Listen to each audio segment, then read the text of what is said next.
Good morning, good morning, good morning, good morning, everybody. Y'all know who it is. Y'all know the voice. Y'all know the sound. James Love Williams, DJ Exclusive, is in the building. Like it or not, it's about to go down, man. Hey, happy Saturday, everybody. And if you're celebrating Valentine's Day, happy Valentine's Day, I guess. But y'all make sure y'all stay tuned, man. We got a great show coming up. And while we're waiting, we're going to get into a little bit of the music, y'all. A little pre-show mix, if you will. Happy Mardi Gras. It's Mardi Gras weekend. Fat Tuesday is coming up on Tuesday. So, hey, y'all stay tuned. Let's enjoy the music. Here we go.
Play some bounce music.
Good morning again, everybody. Hey, make sure you stay tuned. Like it or not, it's about to go down. Of course, we had to do our pre-show this morning, so make sure that you stay tuned. Keep it locked in. Make sure that you like, share, subscribe, and all the other good stuff, man. And tell them that, hey, Like it or not, it's about to go down. Good morning, y'all. No more. You were with the beating on. So what you gonna do with the world on orbit around you? So what you gonna do with the world on orbit around you?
Y'all know what name of this song is.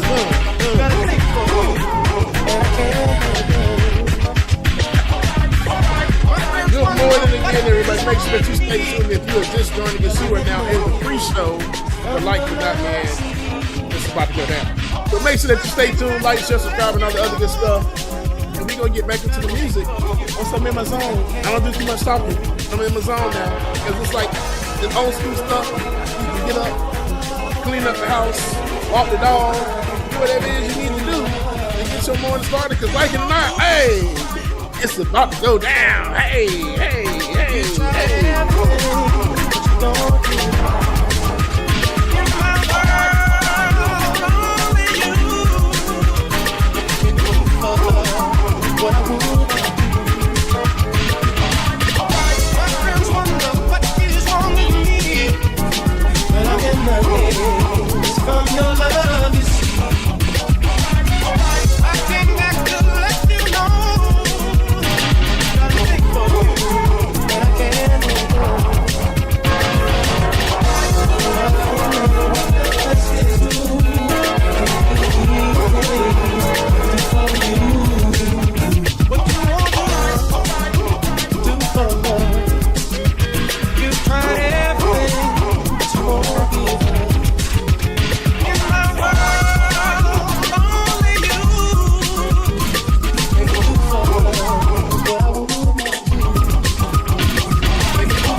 right, y'all. Good morning, good morning, good morning again. Let me mute that one right there real fast. Hey, hope everybody is doing well. Shout out to everybody that's joining us in the chat room. I hope y'all are doing good this morning. Happy Valentine's Day, February 14th here on this great Saturday morning. Good to see your bright smiling faces, man. Wanted to take a break and say good morning and all and do some quick shout outs real fast to everyone that's here. Mark Everett is in the building. What up, Mark? Good to see you, HBX. Meat Cakes 87. High as heck priestess. Happy substitute to you. Mom and Daddy is in the building. Good morning. The Ralph 2041. Arknoid, good morning. Revel, whatever your name is, good morning. Six Dragon Daddy is in the building. Truest. Oh, True Self K. Good morning to you. I thought I was going to mess it up, didn't you? Micro 2, I see you. T Holly 2000. Sheila Blessing. Good morning, Bub. Happy Valentine's Day. I hope you're having a wonderful day. It is because I'm here with y'all. So happy Valentine's Day, Sheila. I greatly appreciate you. Gilbert, what's going on? FMBK News. Good morning. Boomerang by the Baby will be a good skate song. That one in what's the run? Pop that thing like a crack with a clap. Ain't gonna get me started. Alpha Kenny Kids, good morning. Says, hello, Pastor. Can you pray for my son? He is a hum. Well, girl, you had the wrong channel, girl. Girl, the Ben is not the homosexual on the channel, baby. That's me. Gay all day, every goddamn day. And this is what you're gonna get. You old homophobic ass mother sucker. Hey, girl. Hey, honey, how you doing? And now you got me tweeting out on the goddamn internet on Ben's straight ass channel. You little punk ass. Girl. James, you got me showing out. God dang it. James, they didn't realize where they came, bro. They didn't. And they had the right. Ooh. And Ben, you know, I'm here doing my shout outs and everything. And when I saw it coming, I'm like, wait. I'm like, pray for my son. Okay, cool. Oh, he's homosexual. I'm gonna pray for your son that he gotta have a punk ass daddy like you. Yes. I want to call you an FN. I'm not gonna call you FN on Ben's channel because I'm not gonna cuss on Ben's channel. I said I'm gonna do better. Okay, but I'm praying for your son that his daddy go get some goddamn help that he needs. Because Alpha Kenny Kids, girl, go jump off a bridge somewhere. And that's all I got on that. Johnny G, good morning to you. Oh man. Ben, he really came. He came on the right channel at the right time, bro. My freaking God! Oh, when I tell you, once this show is posted, I'm gonna clip the shit out of that and put that everywhere. Cause how dare you talk about pray for your son? Cause you're homosexual, like girl. Pray his son get delivered from his daddy. From his daddy. Oh, pedophile lad. You probably, you know what? Yeah, let me shut up, man. Epstein file here, that boy. Okay, and your ass in the Epstein files. Now clock that T. What did he say? Now check that, boo. Okay. Excuse me. Now I digress. Back to what I was saying. William Moore, good morning to you. Johnny G, good morning. Nebulous Boy, good morning. Devin, good morning. Says, hello, fellow queen. Hey, sister. HB, Sheila Blessing. All right. I think I got everybody out the way, and I got my rant out the way. We can get back into some music, okay? Because he tried the hell out of me. So here's something new. And I love this damn song so much. And it's a good skate song, Ben. So I know you got something ready for me. 1, 2, 3. Hey, Mr. DJ.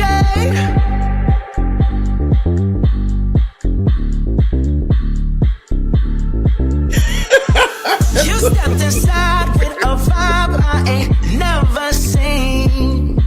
Yes, you did. This shit got me tipping over here, boy. Talk like you won't come and talk to me. But look here, it would break my heart, break my heart, break my heart if I find out you can't move. You better show me now, show me now, show me now. Cause when I take it to the floor, ooh, you gotta get down. You know what to do.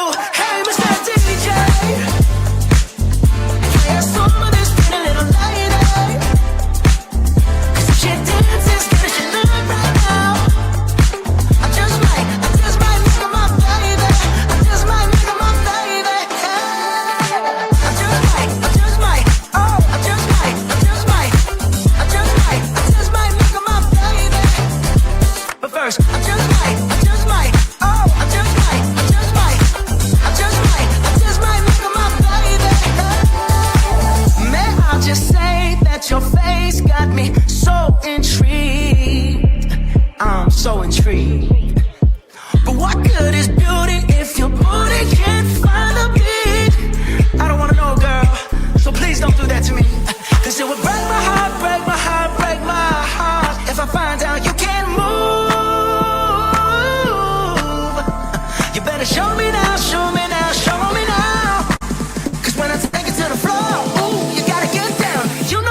I am still tickled over here.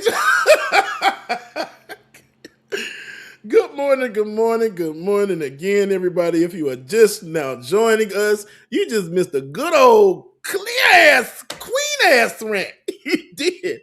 So I implore you to rewind back about, 6-7 minutes and just listen, okay? But welcome again. Good morning. Welcome to Like It or Not, man. You're in the pre-show now where I get to act the fool, and act the fool I just did. I love you so much, Brother Ben, and I appreciate you for this platform, brother. But y'all make sure y'all stay tuned. The Queen will be joining momentarily, and as we are waiting for the Queen to get here, of course, we'll take you up and through there with some good old music, man. But in the meantime, in between time, let me see what I got over here for y'all. Did I do this one? I can't remember. Why did the God of Thunder need to stretch his legs? Why did the God of Thunder need to stretch his legs? He was a little Thor. He was a little Thor. A little Thor. A little Thor. I'm staying buffed. Like, share, subscribe, man. Let them know Like It or Not it's about to go down. We're going to get back into some of this music, man. Happy Valentine's Day and happy Saturday, y'all. Let's go. You keep saying you got something for me. Something you call love, but confess. Because these boots are made for walking. You've been a mess. That's what they'll do. Been a messin'. One day these boots gonna walk all over your ass what they just did. You just got your ass dog walk from the internet. These boots are made for walking, and that's just what they'll do. One of these days, these boots are gonna walk all over you.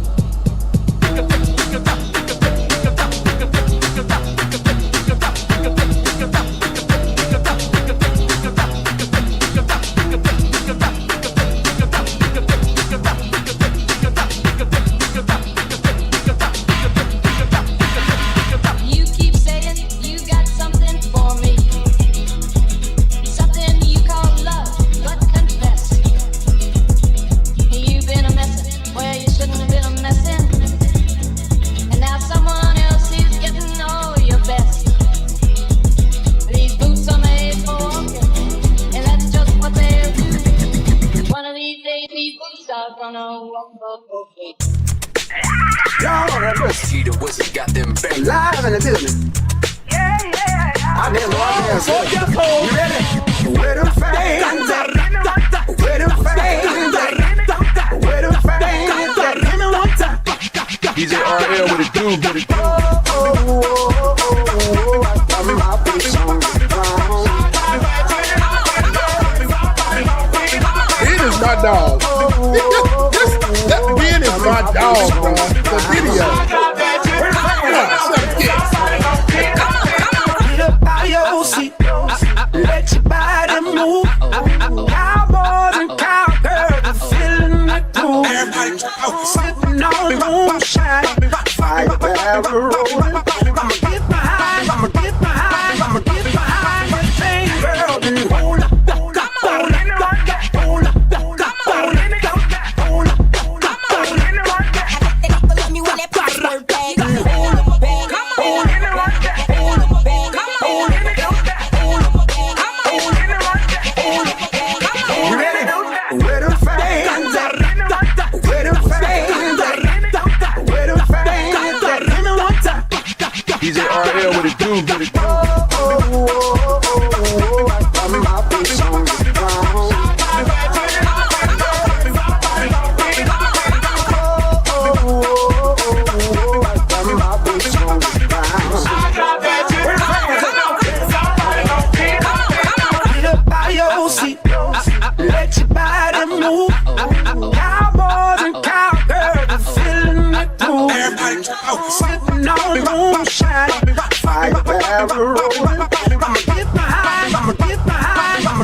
y'all make sure that you stay tuned.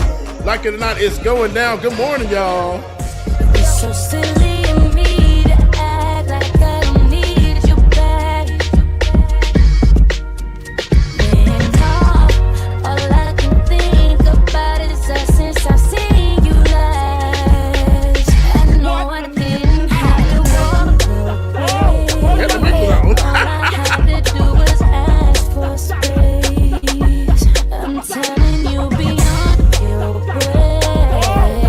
When I told you to fall back, so can you come pick up those I had unfolded? Meet me at the door, it's still open.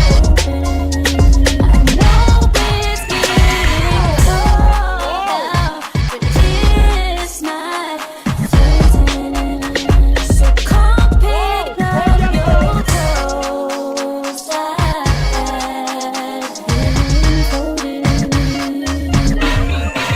No matter what you do to switch the story up, I know I made my mark. And I would still choose you through it all. That's the crazy part. Crazy part. Don't need no more empty promises. Promise me that you got it. I don't need roses, just need some flowers from my garden. Maybe you'll go back to how you loved on me when you started. I'll be here begging for you. You should be giving me the heart and day till the day is done. So if you wanna go that way, I'll be waiting for you to come pick up the clothes I have been folded. Meet me at my door, it's still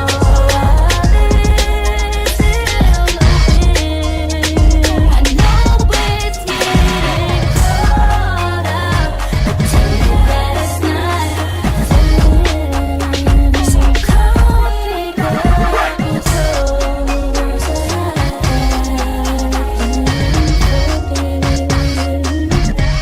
Watch the breakdown.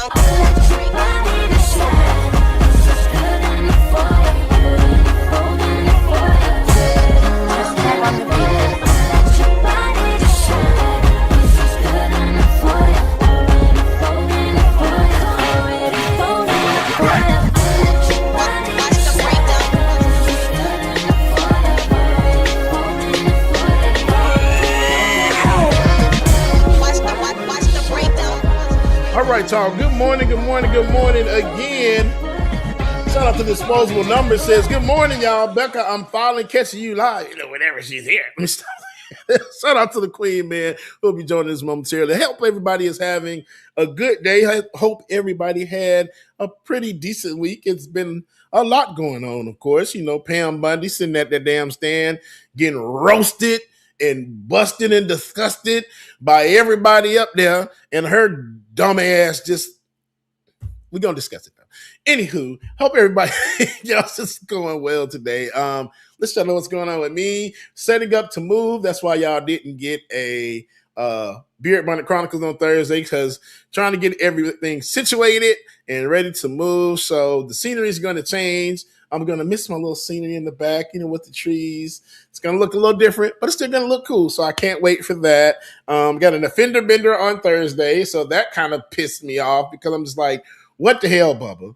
But it is what it is. I'm still looking for a job. So there's that. I'm about to start going live on TikTok and doing everything else, because if everybody else can do it, why can't I do it?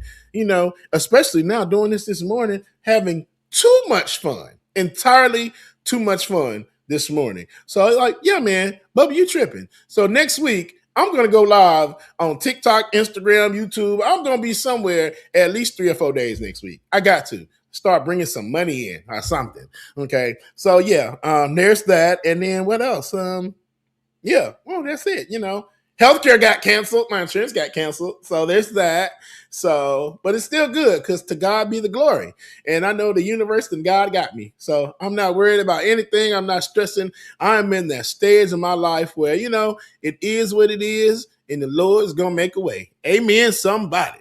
All right, y'all. So we are going to still waste a little bit more time. We're going to get back into some music. I saw Brother Ben popped up. Ben, you got to add something? No. Oh. The spirit had unpassed. I was going to touch and agree with you. God's got you, brother. God's got you. I love you, brother. He popped up. No. I love that man, dude. All right, y'all. We're going to get into some of the music. I see Disposal Number says, hey, DJ X, any shot of a real X-Men joint you could work in? Are you speaking of DMX? If so, then chat me and let me know. But while we're doing that, it may work in what I'm about to play next. Here's an old school joint for y'all that I think I like. I like LL Cool J. He's cool.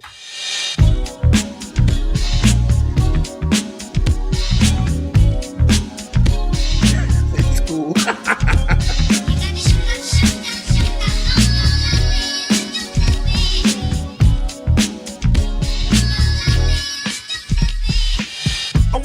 Extensions in her hair, bamboo earrings, at least 2 pair, a Fendi bag and a bad attitude. That's all I need to get me in a good mood. She can walk with a switch and talk with street slang. I love it when a woman ain't scared to do a thing. Standing at the bus stop, sucking on a lollipop. Once she gets pumping, it's hard to make the hottie stop. She likes to dance to the rap jams. She's sweet as brown sugar with the candy yams. Honey-coated complexion, using Cabernet. Let's see it for the girl, she's from around the way.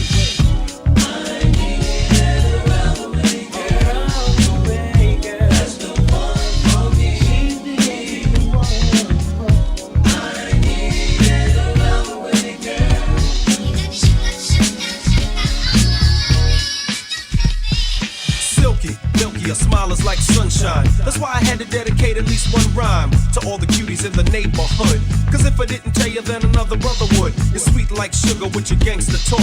Wanna eat you like a cookie when I see you walk. With your rayon silk, or maybe even denim. It really doesn't matter as long as you're in them. You can break cards and manipulate minds, or surrender, act tender, be gentle and kind. You always know what to say and do. Cold flip when you think your man is playing you. Not cheap or petty, you're ready for loving. You're real independent, so your parents be bugging. But if you ever need a place to stay, come around my way. I need it around the way, girl. That's the one for me. She's the only one. To the bridge. I need it around the way, girl.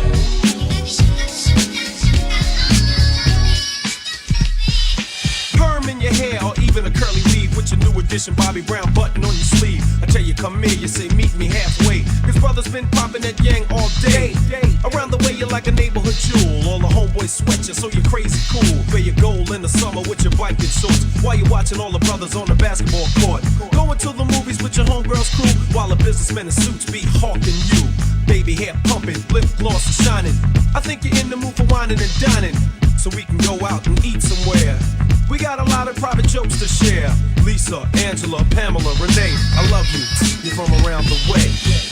I need it around the way, girl. Around the way, girl. That's the one for me. She's so low end. I need it around the way, girl. Around the way, girl. She's so low end. I need it around the way, girl. Around the way, girl. That's the one for me. I need it around the way, girl.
Welcome again to everybody. If you are just now joining us, man, welcome to the pre-show for Like It or Not as we await the arrival of the queen herself, Rebecca Azor, who will be in the building, man. Hope everybody's doing awesome this afternoon, this morning, this evening, whatever time it is, wherever you are, man. Hey, I hope you're got your coffee, your tea, whatever it is you need to get your morning started, your day, whatever, your blunt, whatever, whatever it is that you need. But good morning to everybody that's now joining. Laura Estrada, good morning. Good to see you. Rolled over again for 9-8. I butchered the hell out of that. Good afternoon to you, eco-socialists. What's going on? Julius Dennis, what's going on, Julius? Good to see you, man. Hey, T-Tweety, what's going on? Shout out to everybody, man, for the support. God always got your back.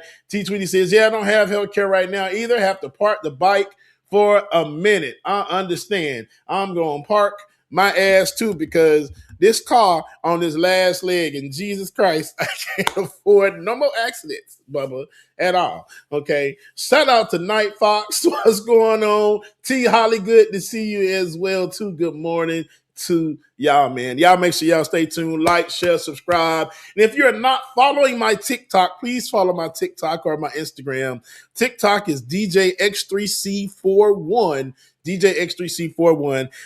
Follow me because next week we're going to be starting some mixes. I'm going to jump on at least for an hour or anything. So we can get started. I got somebody texting me about an event. I told him I have to DJ in DC. So I'm like, he's trying to do one day, but I'm like, if I go to DC, I'm going to be in DC the whole weekend. So I'm over here trying to take care of that now. DJ X3C on Instagram as well, and anything else in the social media platforms. Hey, if you want to support as well too, DJ X3C on Venmo and DJ Exclusive on PayPal. Boom, we're going to get into it. E.D. Smith, what's going on? E.B. Smith, damn, the B just flipped itself around on my ass. What the hell? Good afternoon to you. We're going to jump back into some of the music, man. Hey, what's your thoughts of what's going on right now in this? I don't know. How was your week? Let's start off with that. Tell me how your week was in the chat room. Let's talk about it, man. Back into some music. Kids, DMX with Slipping and Falling. I can't get up.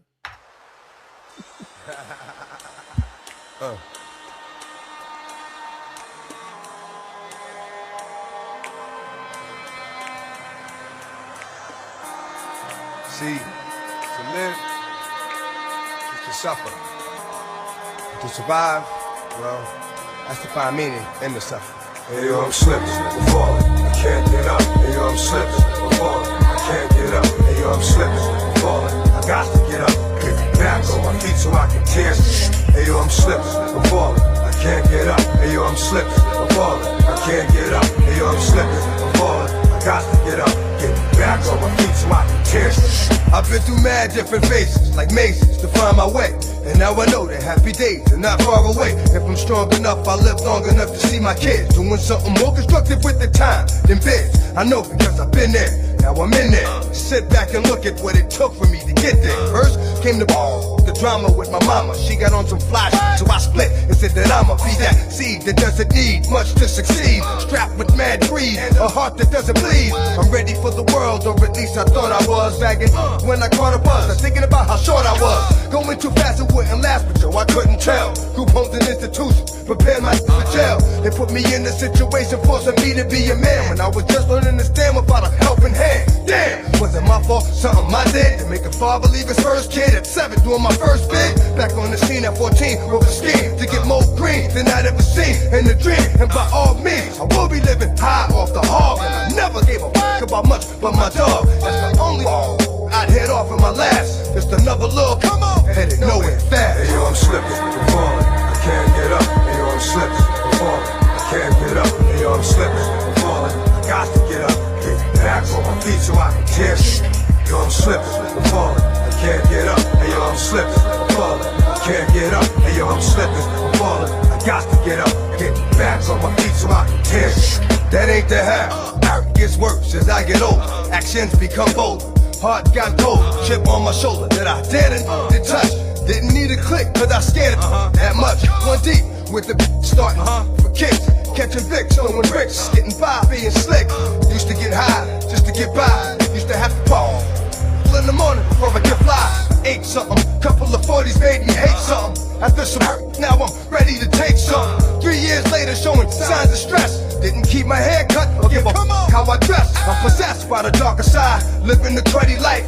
Like this, kept it with a bloody knife. Wanna make records, but I'm up. Slipping, I'm falling, can't get up. Hey yo, I'm slipping, I'm falling, I can't get up. Hey yo, I'm slipping, I'm falling, I can't get up. Hey yo, I'm slipping, I'm falling, I got to get up. Get back on my feet so I can tear. Hey yo, I'm slipping, I'm falling, I can't get up. Hey yo, I'm slipping, I'm falling, I can't get up. Hey yo, I'm slipping, I'm falling, I got to get up. Get back on my feet so I can tear up. Wasn't long before I hit rock bottom. Like damn, look how that got me. Open like a window, no more endo. Look at a video, say to myself that could have been yo. On the TV, believe me, it could be done. Something got to give, got to change, cause now I got a son. I got to do the right thing for shorty, and that means no more getting high, drinking 40, so I get back, looking tight, slick again. Fake, jump back on my again. Nothing but love for those that know how it feel, and much respect to all my kept it real. Be strong, kept it from doing wrong. Who they is, and this is your song. And to my boo, who stuck with it, I do. All the bull, you'll get yours because it's due. Hey yo, I'm slipping, I'm falling, I can't get up. Hey yo, I'm slipping, I'm falling, I can't get up. Hey yo, I'm slipping, I'm falling, I got to get up. Get back on my feet so I can tear. Yo, I'm slipping, I'm falling, I can't get up. Hey yo, I'm slipping, I'm falling, I can't get up. Hey yo, I'm slipping, I'm falling, I got to get up. Get back on my feet so I can tear. All right, y'all, we're going to get this show started, man. But before we do, High Sake Priestess says, my week has been rough. Had the flu. Honestly, this homeless thing is getting on my nerves and feel like I can't catch a break. Keep your head up, sister. Everything will work itself out as it should. Trust in the universe and trust in the Lord that he will have your back and provide what you need when you need. But you got to maintain and keep your faith, okay? Stay strong, sister, and always praying for your High Sake Priestess, all right? We got you. Laura says, my week was bittersweet. I'm not going to lie. The recent pics from Epstein has triggered a lot of unspoken rage towards power and, yes, men. I happened to run across some of the images in the thread, and it's just like, how can, it's some people are just sick human beings and sick ass individuals, and their day will come. Simple as that. All right, let's see. I think we have everything we need. Okay, boom. The queen is in the building, man. Like it or not, it's about to go down. I appreciate y'all for tuning in and rocking with me this morning for the pre-show, okay? But like it or not, it's about to go down. Boom. Let's get the show started. Hey. Work that we're doing here is not going to stop when it comes to these type of discussions. It's going to be for us and by us here on this platform when the media is telling us to look the other way. Your support is what helps us move forward. Join patreon.com/like it or not. Help us grow. Like it or not, y'all. Y'all know what time it is. It's time for Like It or Not. Rebecca Azor. Work that we're doing here is not going to stop when it comes to these type of discussions. It's going to be for us and by us here on this platform when the media is telling us to look the other way. Your support is what helps us move forward. Join patreon.com/like it or not. Help us grow. Like It or Not starts now.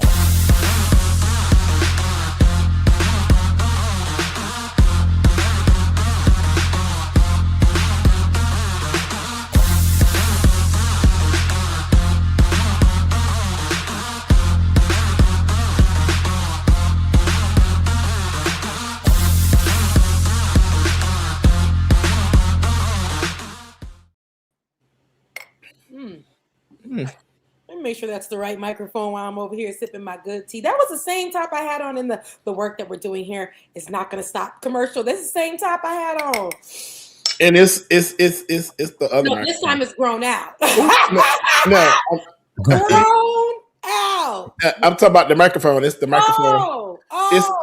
It's giving it's giving Android right now. Wait. Like it was last week. You missed last week. Oh damn. And here is the professional mic. Hey guys, saying I had the same top on. Still not. No. Still not the same one. No. No. I mean, we could rock with it. We could hear you. I mean, we can hear you. know, Yeah, it's not that. Yeah. But yeah. The sultry sounds. Yeah. It's giving like. Here we are. We're with the actual mic. I apologize. Okay. Okay. Yeah. Good, Mike. Okay. I was just saying that I have the same top on that I had in the commercial, but was it the same one? Out. I've grown out of the top. You see that? Yeah, that's third. That's third. But no, not this one. The one where we said, and the in the commercial I said, and the work that we're doing here is not going to stop. That commercial, that one. We grown. we grown. No more braces, as we said. That's why I said it needs to be a new, updated photo situation going on because ain't no braces, as we can see. The teeth is like just like there. They like, hey. Okay. Every time they stop me in the street, Bubba. They be like, wow. Like, I remember when I was working at that job for about 2 months recently. The white girl that was in there, because the kids be like 21. They were like, oh my God, like you're how old? Wow. And I'm like, girl, chill, grown. And then they're like, gosh, your teeth are so white. And that's because when I had dental insurance, I had Medicaid back when I was in New York, right? Because when you're 21, straight off of college, you ain't got no coin. All you gotta do is say you homeless in New York back then, and they'd be like, bet we're not gonna give you a home, but we're gonna make sure you can get those teeth clean. We're gonna make sure, and they took out every tooth I had in my mouth. So the ones that you see here are the ones left behind. They gave me because it was Medicaid. They gave me a mad scientist, a man that was retired that would come into the office on Thursdays. Okay, a mad dentist. He would come into the office on Thursdays and start to work on people's teeth. And this man was just going crazy on me. He done drilled my lip, so I have a scar for life and 40 missing teeth in the back, but the front. As you can see, it's giving Trump checks. Remember when Nene said that? I got Trump checks. Trump checks. And I ain't talking about the little 1,600. No, this right here, I'm grateful because I had a black dentist that when I came here, a black dentist woman who was like, sis, we gonna get that. We're gonna get those together. And she did, and she gave me a payment plan that was like, God bless her. I don't know where she at in this world, but she gave me it could be illegal, but she gave me a really affordable payment plan. When she found out I was on doing television work, and she was like, baby, no. Oh, that's good. No, we're gonna get those together. So that's why, she got me the braces and all that. But that's that story. I apologize for just going in straight into that. Listen. And before you go on, let me tell you, because I had this dentist, this African man, he was so fine. I'm like, let me go back so you can play in my mouth some more. That's insane on Valentine's on Valentine's Day. Anywho, wait a minute. Love you, Becca. Intro. Welcome to the Valentine's Day edition of Like It or Not. Wait, you're supposed to greet. Go ahead. We're gonna do this right. Go. It's good afternoon. It's not even the same. Just say good morning. It's good morning on the West Coast. So say good morning. Okay. Good morning. Good morning. And welcome to Like It or Not, where we're free to tell the truth. And not care who doesn't like it. Yes. So the reason why I had woke up this morning and hair was a mess, right? And my hair is natural, whatever. It was a mess. And I said, you know what, I got time. I just cleaned up the bathroom. I got time. I said 11:30, gonna do some little spinning. Let me start doing some Let me start doing my hair right now. So I started doing my hair, so I'm gonna be done. But then my sister called me, and I was pouring into her like, love will come. But she was like, girl, speak to yourself. I'm good. And I was like, well, I need to talk to myself. Love will come. And then I started slowing down on the hair process. And that's why I'm like, I said, I'm gonna do my hair for the show. So I did my hair for the show, and that's why I'm late. It ain't nothing. It wasn't I didn't have no task to do. I had nothing. I had nothing to do. That's the honest truth. I was like, I want to do my hair, and it got crazy. And I was like, oh Lord, it's getting crazy. But then I worked it out, and this is the result. So love will come as I'm newly single, and it's Valentine's Day, but I still feel love. And how y'all spending y'all Valentine's Day? Rich all right here, yeah, not doing nothing because I'm right single. now. It's lonely. This lonely people day. I want to say Is it? Valentine's Day so bad, but I'm not gonna be like that. But I'm gonna be here in the house and go over to the new place to try to get some stuff together. But yeah, that's it. It's I can look because that's how black folks do. They looking in the background. Background looking different. Yeah. Oh, this is the old house right now, but yeah, it's No, I know it don't look. It is not filled up. It's like it used to be. You're right. Yeah. You feel me? That's black folks and people business. So you people get on FaceTime and look, I'm not looking at you, I'm looking behind you. But that's all right because God moved you into another place, right? You're not going in the streets, but you're going into another place. Thank you, come on now. Come on, somebody. Thank you, That's all right. That's all right. And yeah, love is, Ben, I know that you're married. God bless you. You have a partnership. Yes. So, and I know, I think the older you get, you realize Valentine's Day is really not what they're trying to make it to be. Because if you guys do not see on socials how they are really, baby, I used to say the propaganded, but baby, the way that they are saying, like it's, how they prom posals, it's Valentine's Day posals or whatever you can call that. Valentine posals. But the people are on the internet. My best friend was telling me about this because I haven't been on the internet for the week. But the people are on the internet and they're asking people to be their Valentines, which is so beautiful. They're asking people to be their Valentines. And as they're asking people to be their Valentine, they are giving them what you would give somebody on Valentine's Day. So what are you giving the person on Valentine's Day when you're asking them to be your Valentine on the 12th, the 10th, the 3rd, and you giving them flowers, chocolates? It's a whole hotel room set up. You flew them out in front of, to go stand in front of what's the tower? Is it the in Paris? And the Eiffel Tower. The Eiffel Tower. Because I don't really care much about France because they colonized my people and all that other stuff. Ooh. So, but I'm like, they over there doing all of that stuff and not for a proposal, like with a ring, trying to get married. This is literally what they are doing for just for Valentine's? For flowers and things like that. I mean, for Valentine's Day. And I think now I'm just, like I said, I'm newly single, and I'm one of the people who are single. I don't hate love. The last time I was with a man, my man, look, a man. But the last time I was with a man, Ben, you was calling me and we was planning over to take over the world that day. Oh, that was recent? That was recent. So like I said, that was 2 weeks ago, and that same day, I'm gone. It didn't work out. Yeah. So going through a breakup, but this is not child Rebecca. Like, you got to go through your breakup. You got to deal with it. I love love. I think that everybody should experience it and does experience it in some form. You just lean into that love, whether it's from a family member, whether it's from a friend, whether it's from yourself. You lean into that love. Or the love of God. I like that. I like that, Becca. Yeah, because I think a lot of years when the time comes by on this holiday, people tend to be like, look at what they don't have, and you got to really look at what you do have, right? It's just a day. The day's gonna pass, and all those places that have heavy Valentine's Day things, and they're gonna go on sale for 5 cents, 10 cents. Go ahead, grab some, take it to your house, and have a Valentine's Day for yourself, have a Valentine's Day for your friends, or something like that, or just celebrate the love that you have for whatever you got going on. I love my job. I love this. I love that. Just really, really do that. And it doesn't. I know people are online saying that's because you ain't got no man. No, I just had one.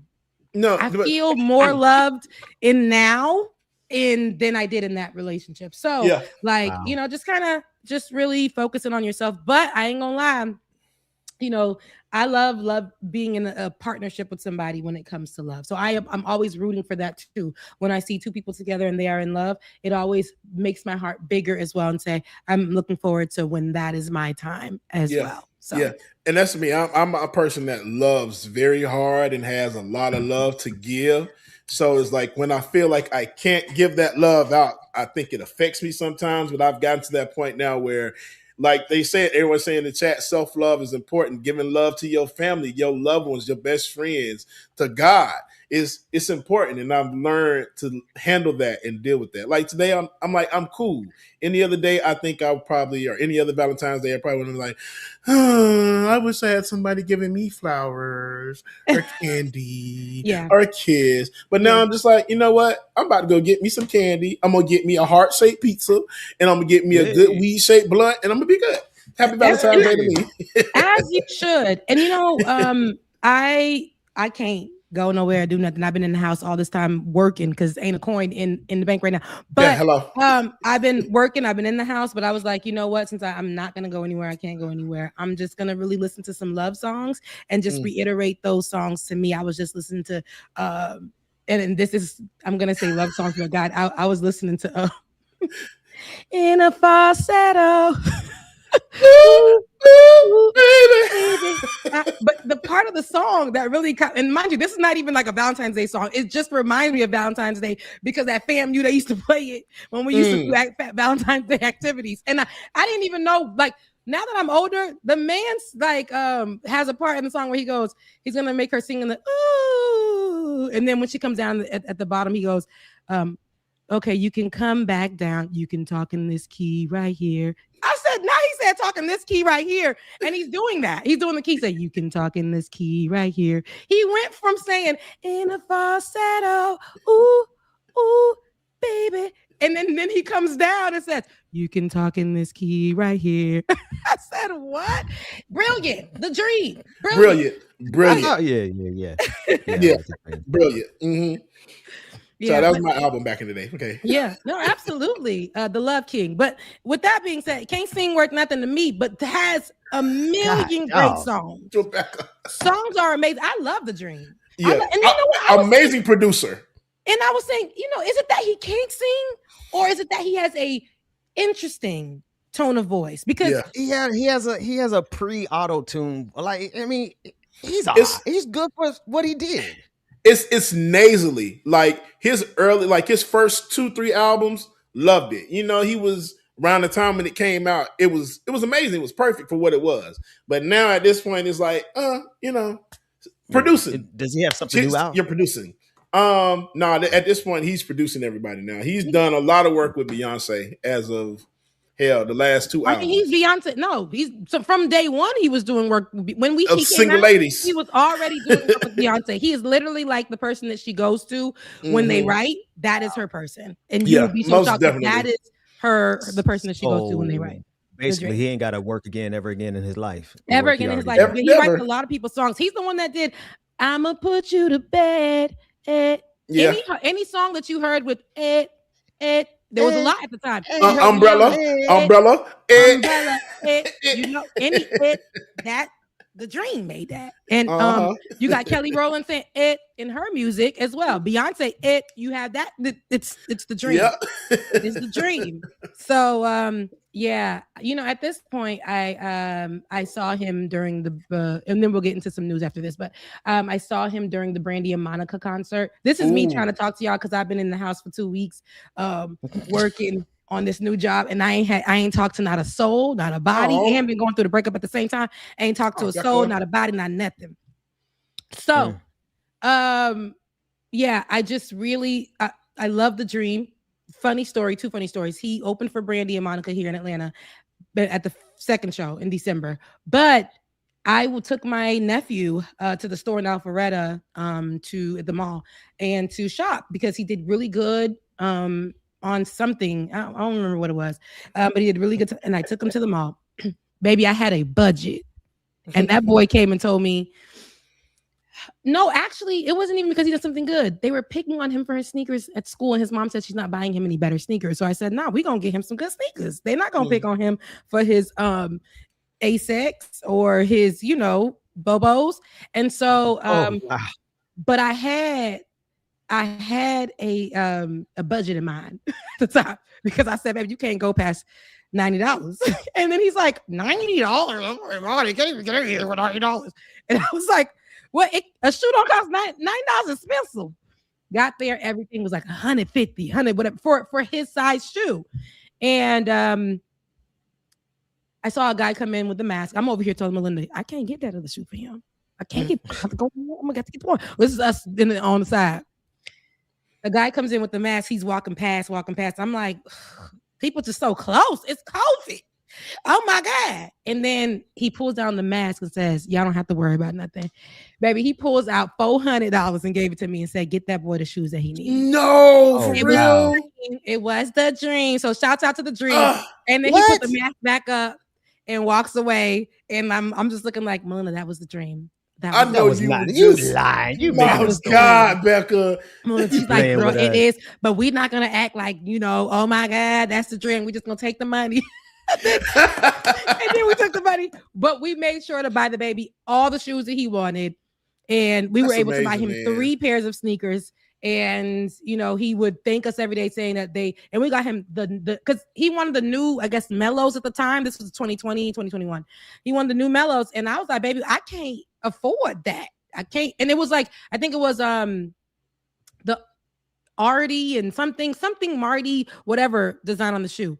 And I couldn't afford it. I was like, no, I'm so sorry. And then that's when the dream was like, hey, you can get him whatever he wants. And he gave us the money, and that was it. So anyways, that's my rant for this morning about the dream. Shout out to the dream. That was the whole. And it's all about right place, right time, child. I'm trying to find this. Right place, right time. Who's always in the wrong? This administration. The people in this administration are always wrong.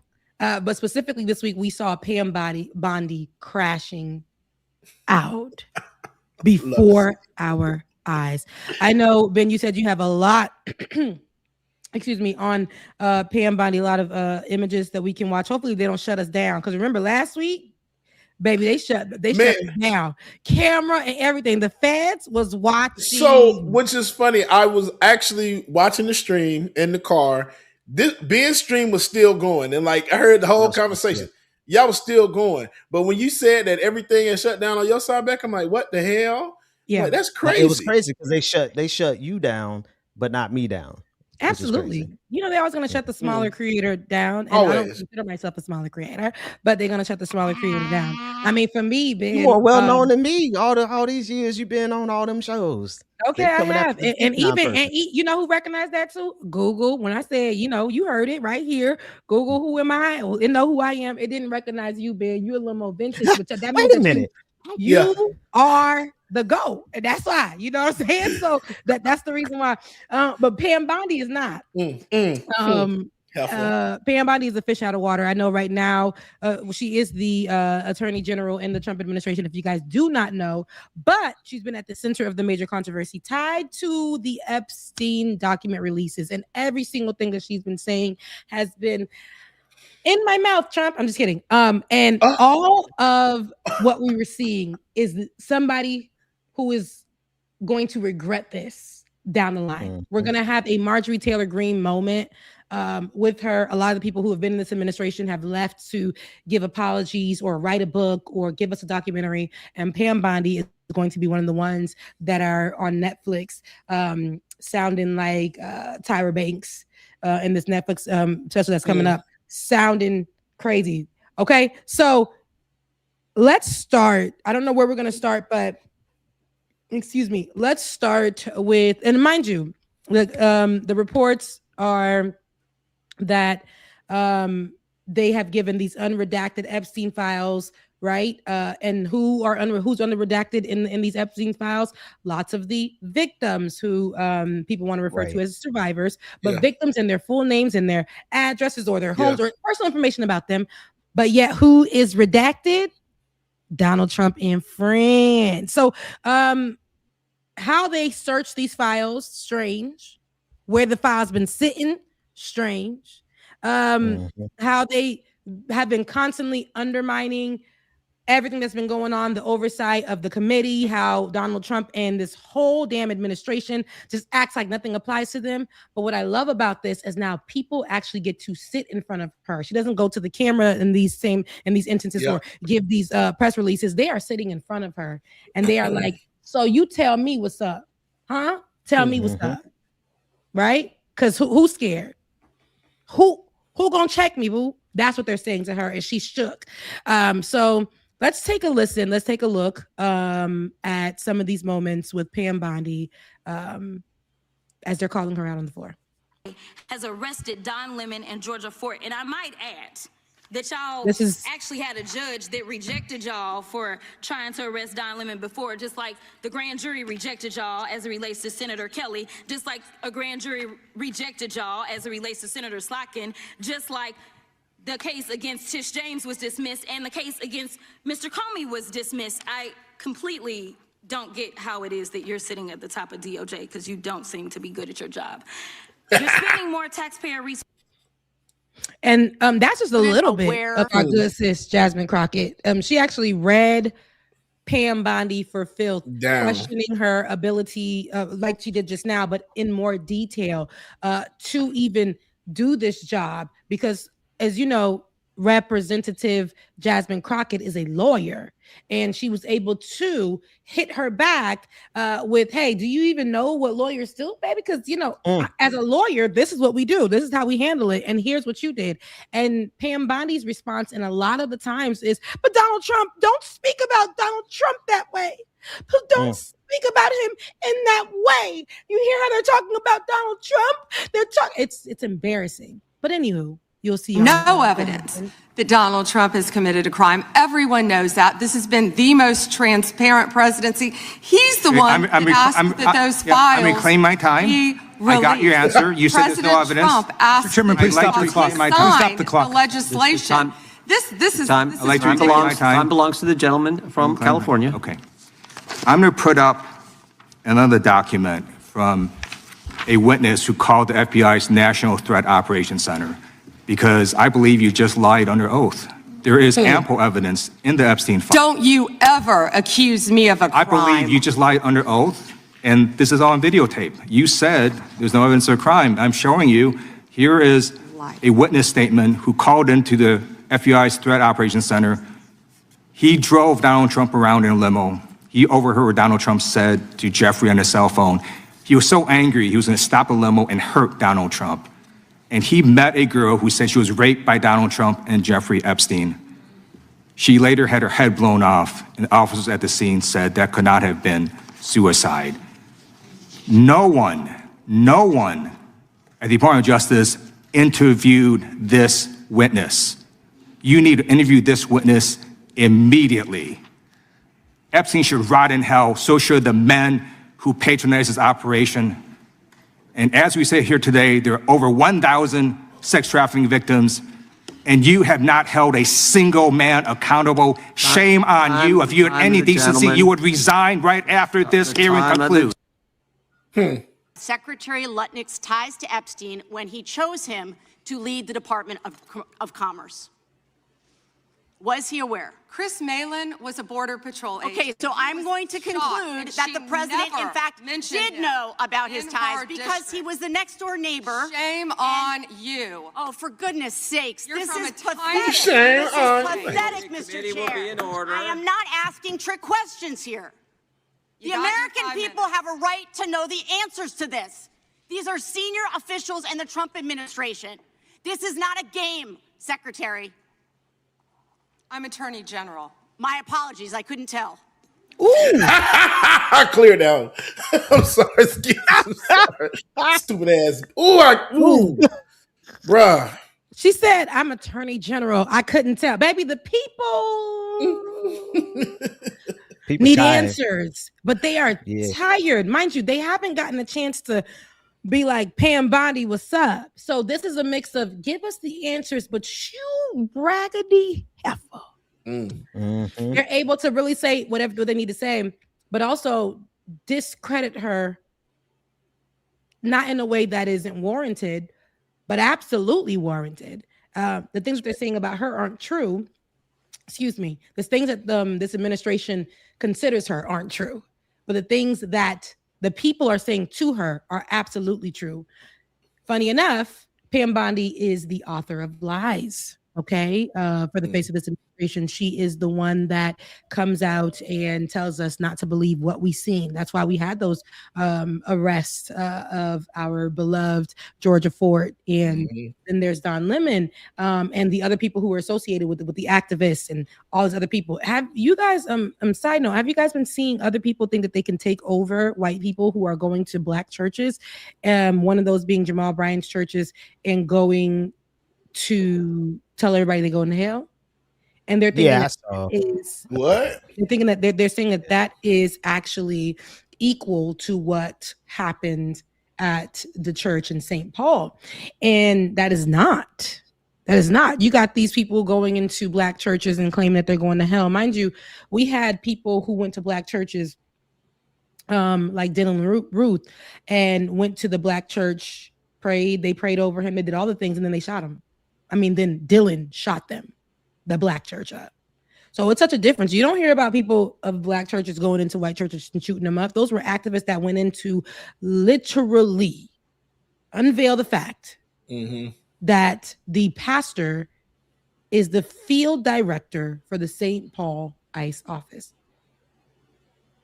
That's why he was in that church on that day, because he was instructing folks on how to kill again, allegedly. And so the activists went there. And what did the journalists do? Follow the story. Yep. Investigative reporting, something that was breaking news, something that was specifically journalistic. And so what the people are doing as they're targeting black churches, black schools. We see a lot of that happen during this time. They'll call black schools and threaten bombing or threaten shooting it up.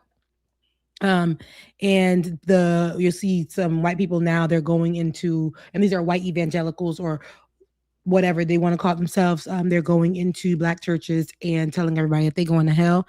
And that is pretty dangerous. Just historically, what we know, white people, when they insert themselves in that type of way into those churches, what that ends up being. It's always written in discriminatory practices, racism, things to make the black community feel like what they're doing is how they're worshiping or whatever, them just being black is problematic. It's such a difference from what we saw in St. Paul, where the people that went there, the activists that went there, were just trying to call out the matter because people were dying in St. Paul. People are dying in St. Paul as a result of ICE agents being there at the hands of ICE agents. And that pastor who was supposed to be preaching about love and connection and unity under Jesus Christ. Jesus Christ does not separate. He loves us all, right? But and that we're not supposed to be discriminatory and we're not supposed to be racist. But the pastor that's preaching that allegedly to this church, and this ain't alleged, he's actually the field directing officer in St. Paul for the DHS ICE agents, which we had murders happen as a result of the DHS ICE agents over in St. Paul. So that's just my 2 cents on that. Here's the video. I guess if you do have sound, you can definitely play that. So this is about the person in church. It's gonna destroy this church. He's gonna destroy this church. And if you're in it when he does, he'll destroy you with it. It's time to repent of your wicked ways.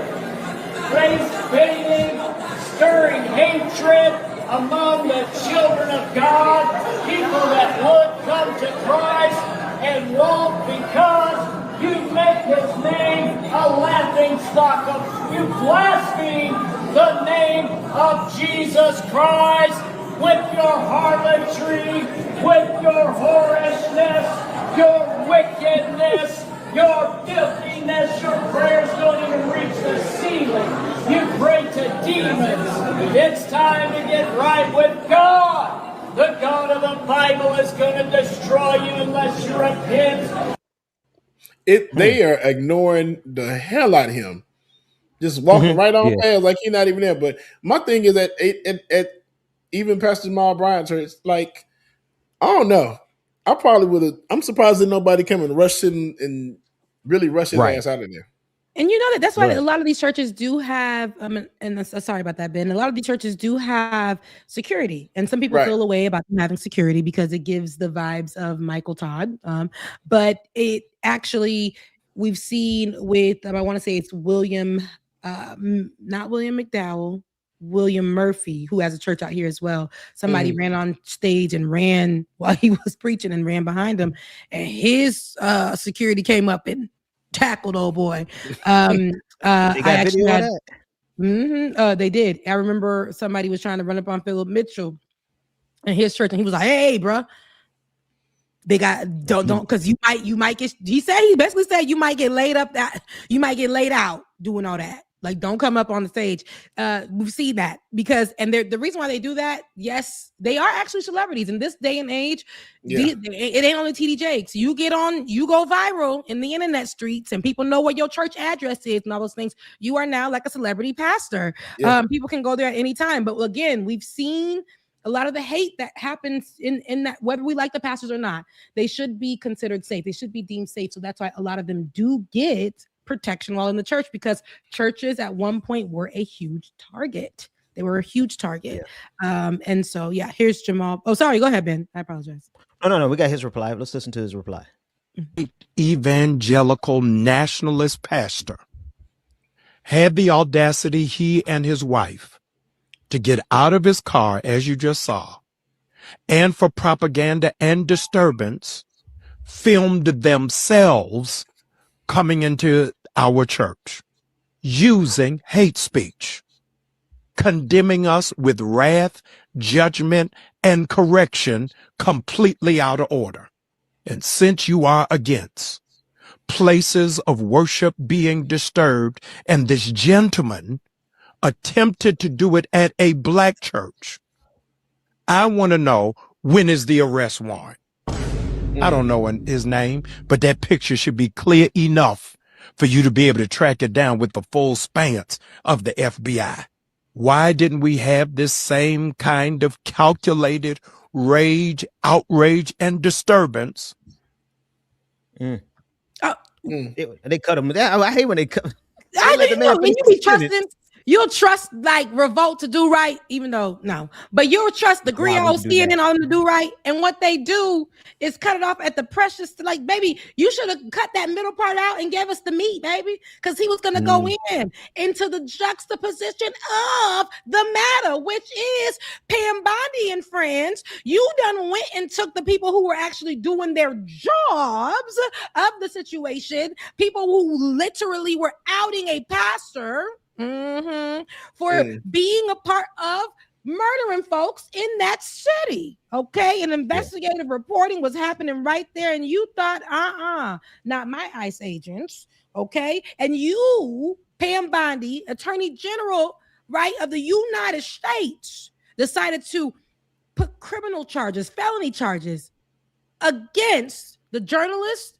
And we've heard them doing it with activists. No tea, no shade, but we've heard them doing that. But they done this with the journalists. However, now these white folks think I can do it too, because they're in their head computing it as this is the same thing. I'm going to go to this black church. I'm going to go to this black church. And especially because Jamal Bryant has been somebody who has been outspoken, much as I don't really care for Jamal, but Jamal has been somebody who's been outspoken in his church when it comes to political issues. When it comes to political issues, especially around this area, Jamal Bryant has been somebody to speak on that. So of course they're going to target his church first. So going into his church and telling everybody they're going to hell, no way. Unlawful soliciting, citation. But we ain't seen nothing going on. What Jamal was about to say was, okay, here is an actual crime that is being committed. Since y'all want to go ahead and say that what happened in St. Paul was unlawful, do your job, Pam Bondi. Get the FBI, get the agents to pull up to this man's house overnight in his window, scare his family, scare his children at 3 a.m. in the morning, and arrest him. Officers. That part. Now they'd be glad. Look, the churches I go to, see, God bless. I'm surprised that man made it out without being harmed. See, that's the grace of God that was covering him, because all the churches that I've been going to lately, everybody's packing. everybody, the mother of the church, the first lady, the sound man, deacon got a gun, the pastor preaching with a gun. Look, old ladies who you don't think shoot be going to the gun ranges at these churches I be going to, man. So they better be glad. You come up in the wrong church like that, and you're gonna be carried out by 6. That's what I'm like. You can't run up on people like that. Now the protesters. The protesters who protested in Minneapolis, you know what I mean? That's a good cause. You still put yourself at risk anytime you protest. But I just know when you come into some black churches and you talking that nonsense like that, on what grounds? On what grounds? The activists in Minneapolis had grounds. Mm-hmm. Your pastor is a director in ICE. Mm-hmm. That's grounds for you to protest a pastor in his church. You pull up on a black church and say just because what he say they were preaching, what that white man said, he said they were preaching race or something like that, and so he feels like that's the justification. He better be glad he walked out of there alive. That's all I got to say. Especially in the church in Atlanta, which I can look at it, it's Jamal Bryant Church, but this is a church in Atlanta. Granted, like Rebecca said, William Murphy Church Dream Center, child, they don't play that in there. Because it's a younger crowd, Dream Center, child. Everybody gonna rush that man. Okay, everybody. Mm-hmm. He was coming literally up on the balcony. He was doing a little jog on the stage. Pastor was preaching, didn't really realize that, and he came. I don't know what he came to do, but he ain't make it. He didn't make it in the name of the Lord. But and here Jamal could have done the same thing, but it was like, let me go ahead and record this moment to show you what is the result of what Pam Bodney is doing and giving the right of way for these white evangelicals who there's no reason for. I didn't hear any reason why this man or pastor or person or whatever came into this church. It wasn't like, I'm calling you out right now, Jamal Bryant, for your past things that you've done with women in the church. It wasn't none of that. It was literally just not you giving him the ground. I'm always gonna have not you giving him the proper grounds to go into church. But yeah, I'm gonna be like Keisha, Felicia, Shonda, Rhonda. It wasn't none of that. It was literally just him going in there and being like, y'all going to hell. You going to hell. You going to hell. Look, if you're gonna protest Jamal Bryant, is what I'm hearing you say. Yeah. Just call out the names of the protest him for being a womanizer. I don't know, former womanizer. Maybe he, God does change people's hearts. But my thing is, once a womanizer 95 times, you might as well be a womanizer 100. But that's not my business. I don't go to that man's church. Like I said, I don't have to like the pastors to definitely say protect them from these type of people. Because outside of what he's doing in his marital bedroom, he ain't supporting ICE. He's not supporting this administration. He actually is one of the first places he came on was in 2020, was where, on Like It or Not, as he began his journey in the political realm. Yeah, baby. Forgot about that. Yeah. And so we know that he has had a hand, of course, taking credit for the Target boycott, things of that sort. He's had a hand in a lot that's been going on here in Atlanta, especially on the political front. So I'm not going to play like he ain't been in it. He's been in it. He's been in the conversations. Right. He's been rallying around. He's becoming more of a prominent figure, like a Raphael Warnock, but not like a Raphael Warnock, because we know Raphael here is a pastor as well. Martin Luther King was a pastor. A lot of that we'll see here in the Atlanta area, that they'll become or go into the space of politics. So that's something that's normal here, normal all across the nation. But other than that, that's not an offense. What I just named to you was not an offense. What else? You just going into these places saying ERs. You must put back on the chains that we had on you 400 plus years ago. You cannot be in the house of the Lord worshiping the same God I worship. And because your people went on and confronted murderers at a church, I will now come and do Satan's work under the guise of fellowship and preaching the word of God, and tell y'all you going to hell with no reason except for we got to save this country, MAGA first. Pam Bondi gave me the right away. She gave me the pass. I mean, and here's the thing, like even if go ahead, James. No, go on. I say. You about to say something crazy? Yeah, because he could have went in there and said, "You are going to hell because y'all pastor went with Giselle on Real Housewives of Potomac, and he need to, just say something like that." But no, that's right. But he didn't say that. He said he didn't. He didn't have a problem with Jamal Bryant's, alleged infidelity. I don't know nothing about the man's personal life. I'm just saying the alleged, all that stuff. He had no problem with that. Because Monique read all the receipts for the with the phone number on. Listen. It's for me and my stream. I'm like, but here's the thing though. But they got all that in it. Even if they, first of all, that white man didn't go in there for that reason, right? But even if he had gone in there for that reason, every one of these white evangelical pastors are still supporting Donald Trump, who is implicated in rape and murder in the Epstein files. What's up with Dixon? You wouldn't know? I wish it was just the white ones. Okay. Lord. It's baby. And I'm just gonna go back to send me a link. Oh gosh. That man that was murdered. I did not like how he was murdered. I did not like the fact that he was murdered. Let's be clear. I always gotta say that. But that man that was murdered, where his wife is parading his whole business, the white man, and his wife is parading his whole business, and she's at the forefront of it. Yes. And Miss Erica's out here like he died. Yeah, it's crazy. But anywho, so many of your favorites who always say we don't like, come on, y'all. It's just because of what they believe. Look at because of what they believe, what it's resulted as since that day. Since that day, all y'all came up at the woodworks like, man, I can't even support none of y'all because he died over. So y'all killed him over a difference of belief. Remember that? And then it came out that it was not even a difference of belief. It was the same side. It was the same side. But none of those people, Ty Tribbett, whom I loved, Ty Tribbett, Carl Lentz, who was my former pastor, who was I'm always involved with some drama. Carl Lentz, who was my former pastor of Hillsong, who was the forefront of the drama that happened at Hillsong. That was my pastor, Carl Lentz. But he came out and was like, for a difference of opinion. Now, Carl, you just came back.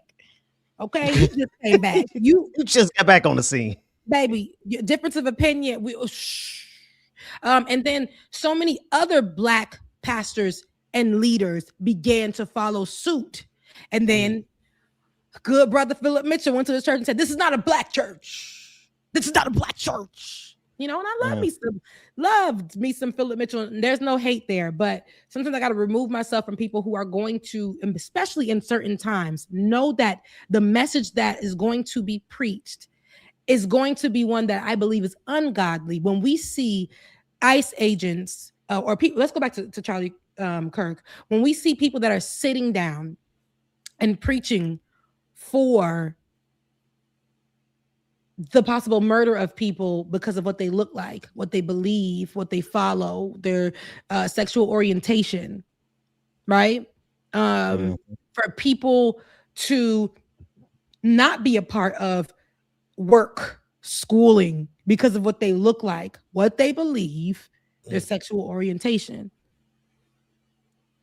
And if you're okay to get up on your pulpit and say things like, your Black child was not gunned down or arrested because he was Black. It's because he needs to learn authority when it comes to a white officer.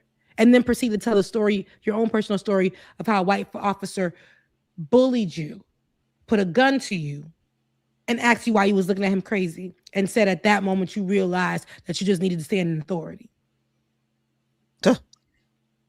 Hey, listen, Philip Mitchell is a plant. I'm sorry. I don't have any. I've listened to too many of his messages, and I see too many of the people who are supporting him.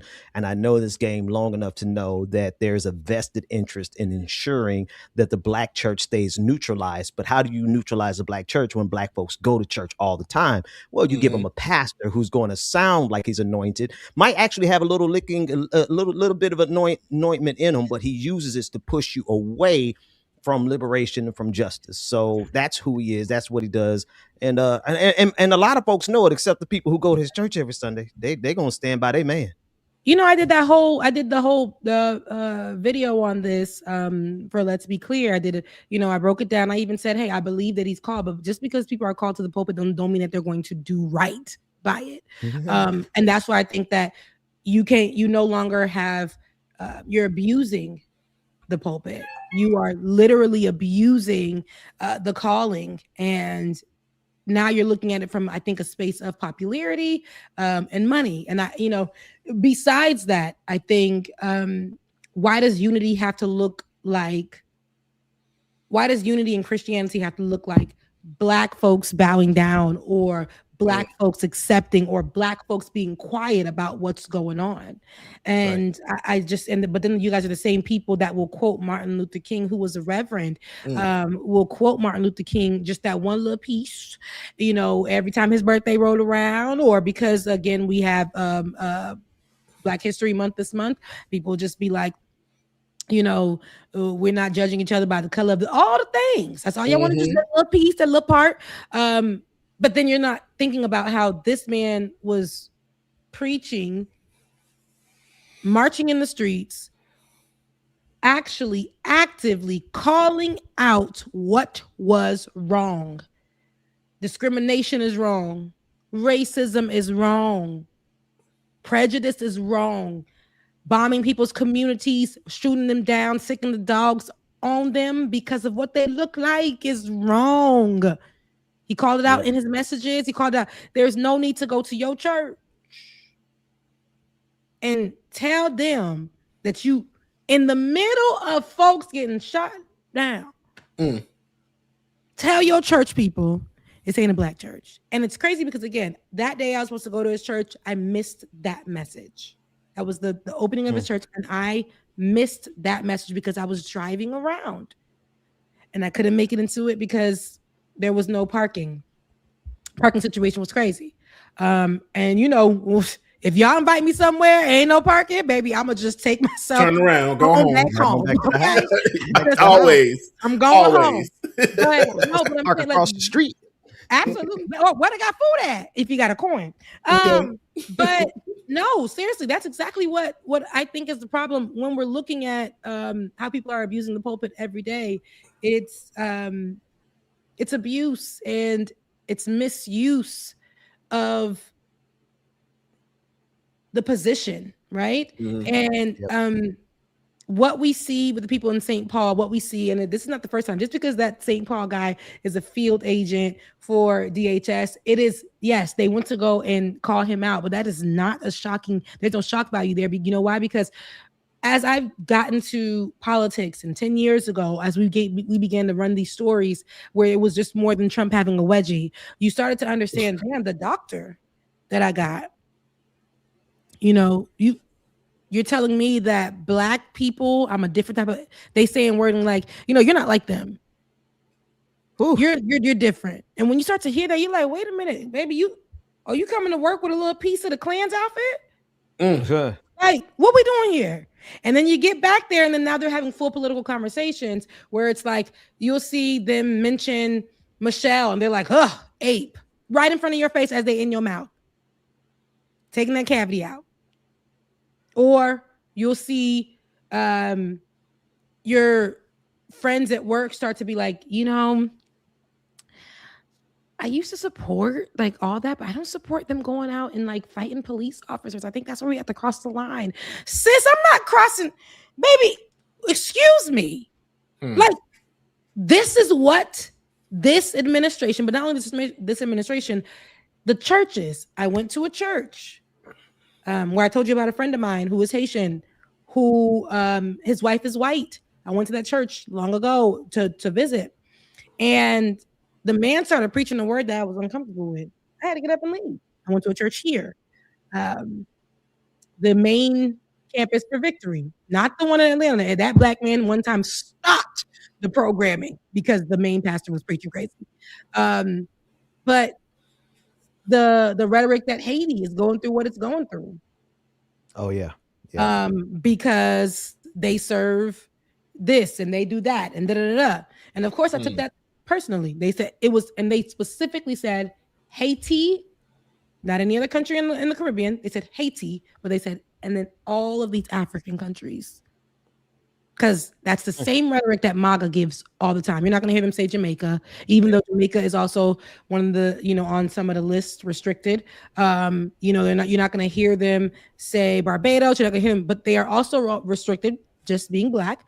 But you're always going to hear the representation of the black immigrant outside of Africa being the Haitian. Yeah. And the way that they're going to speak about them is going to be, and the church speaks about them as they're just satanic or just this or just that, they're just the other.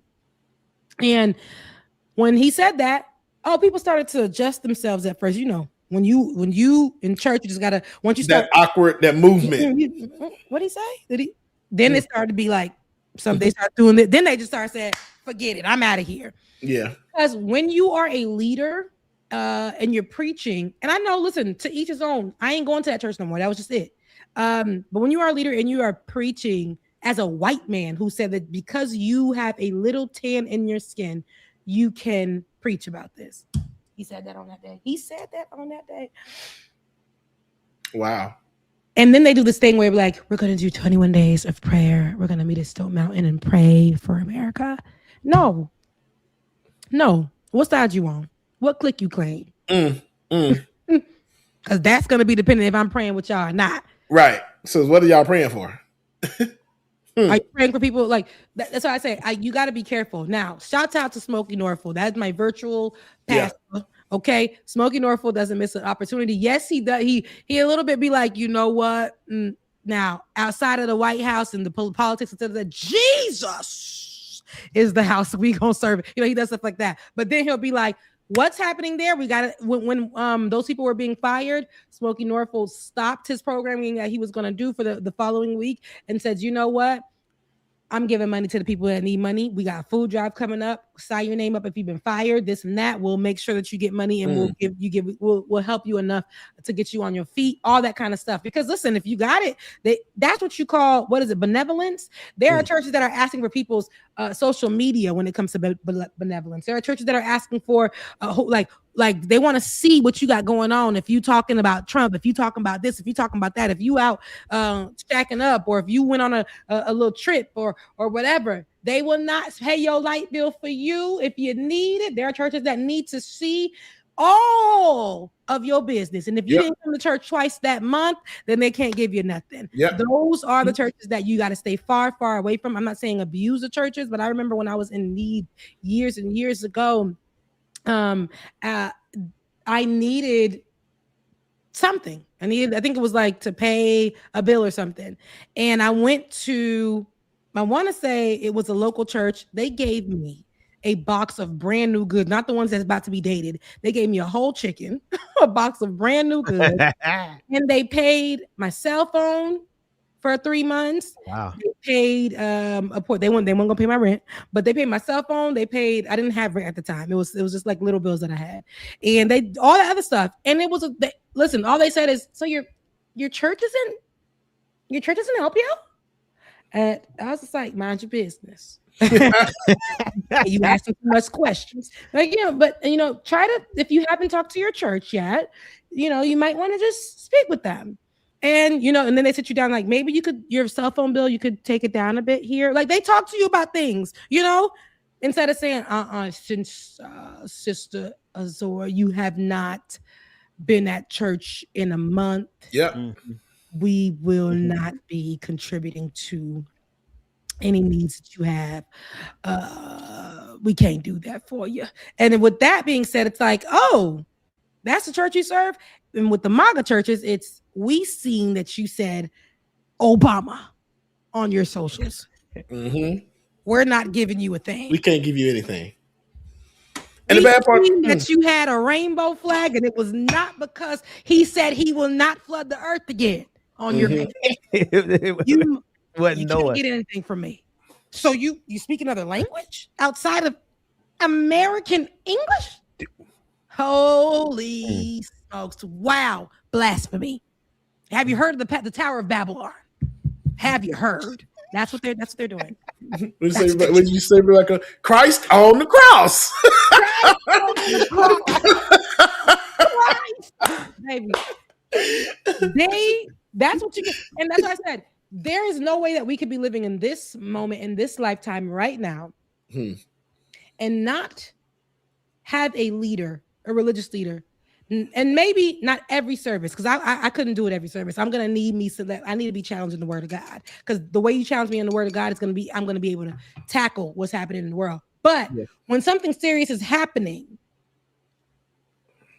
people they just killed somebody less than 24 hours ago. We got church, and you think that I'm gonna want to sit here and listen to you tell me about the goodness of Jesus in this lifetime without saying God is so good. He is so good to us to give us another day to live another life when the enemy has taken a life. When the enemy takes control and becomes the judge, the juror, the murderer, all the things, and takes a life on behalf of this administration, on behalf of their alliance with who they serve, and which is Donald Trump, their golden calf. That is blasphemy. Calling that out. And I'm going to shout out again, Smokey Norfolk. He ain't afraid to bend it a little bit sideways, even a little backwards, okay? When it comes to talking to his congregation about what is happening in the world right now politically. You have to have that. You have to have that. Go ahead, Ben. A lot of pastors are they had to play just a second or two of catch up. Because for a long time pastors moved away from publicly preaching the liberation gospel.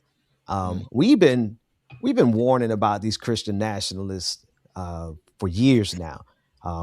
I would say almost 4 or 5 years ago, I had that video that went viral calling for help from the Black church, because we saw it coming. Now, I'm gonna be honest with you, it took a minute. It took a minute, but then they started showing up. And when they started showing up, they started showing up real good and start showing up real consistent, but not all of them. And the thing is that one thing about MAGA and these Christian nationalists is that they are all in formation. They're all preaching the same mess. They all preaching the same talking points. And while we have a good group, I'm not going to knock them now. There's a good representation of Black pastors who are actually out there doing the thing, calling out this white supremacy, calling out imperialism. Heck, you even got some calling out Zionism. So it's a breath of fresh air, but we still got so many more. It's just a handful of us, but we got so many more who ain't paying attention and don't want to preach about what's happening in the world. And they just want to shout, and they just want to have the praise music, and they just want to raise offerings, and want to have conferences. They want to have meetings, and they want to have dinners and cookouts, and all that's good. But if you ain't matter of fact, let's go one step further. If you ain't talking about how this administration is trying to destroy democracy, you are betraying your congregation. You are literally betraying the word of God and your congregation, because you're so busy in the church shouting and dancing and not even telling your people that they just took your vote. They just made it harder for every woman in this country to vote. They just made it harder for students all over this country to vote.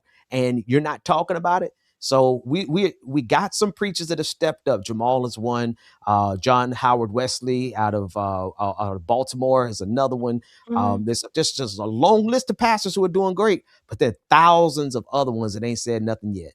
Yeah, and I think you do have to require your leader. If you are a Black person, an immigrant, because I say this because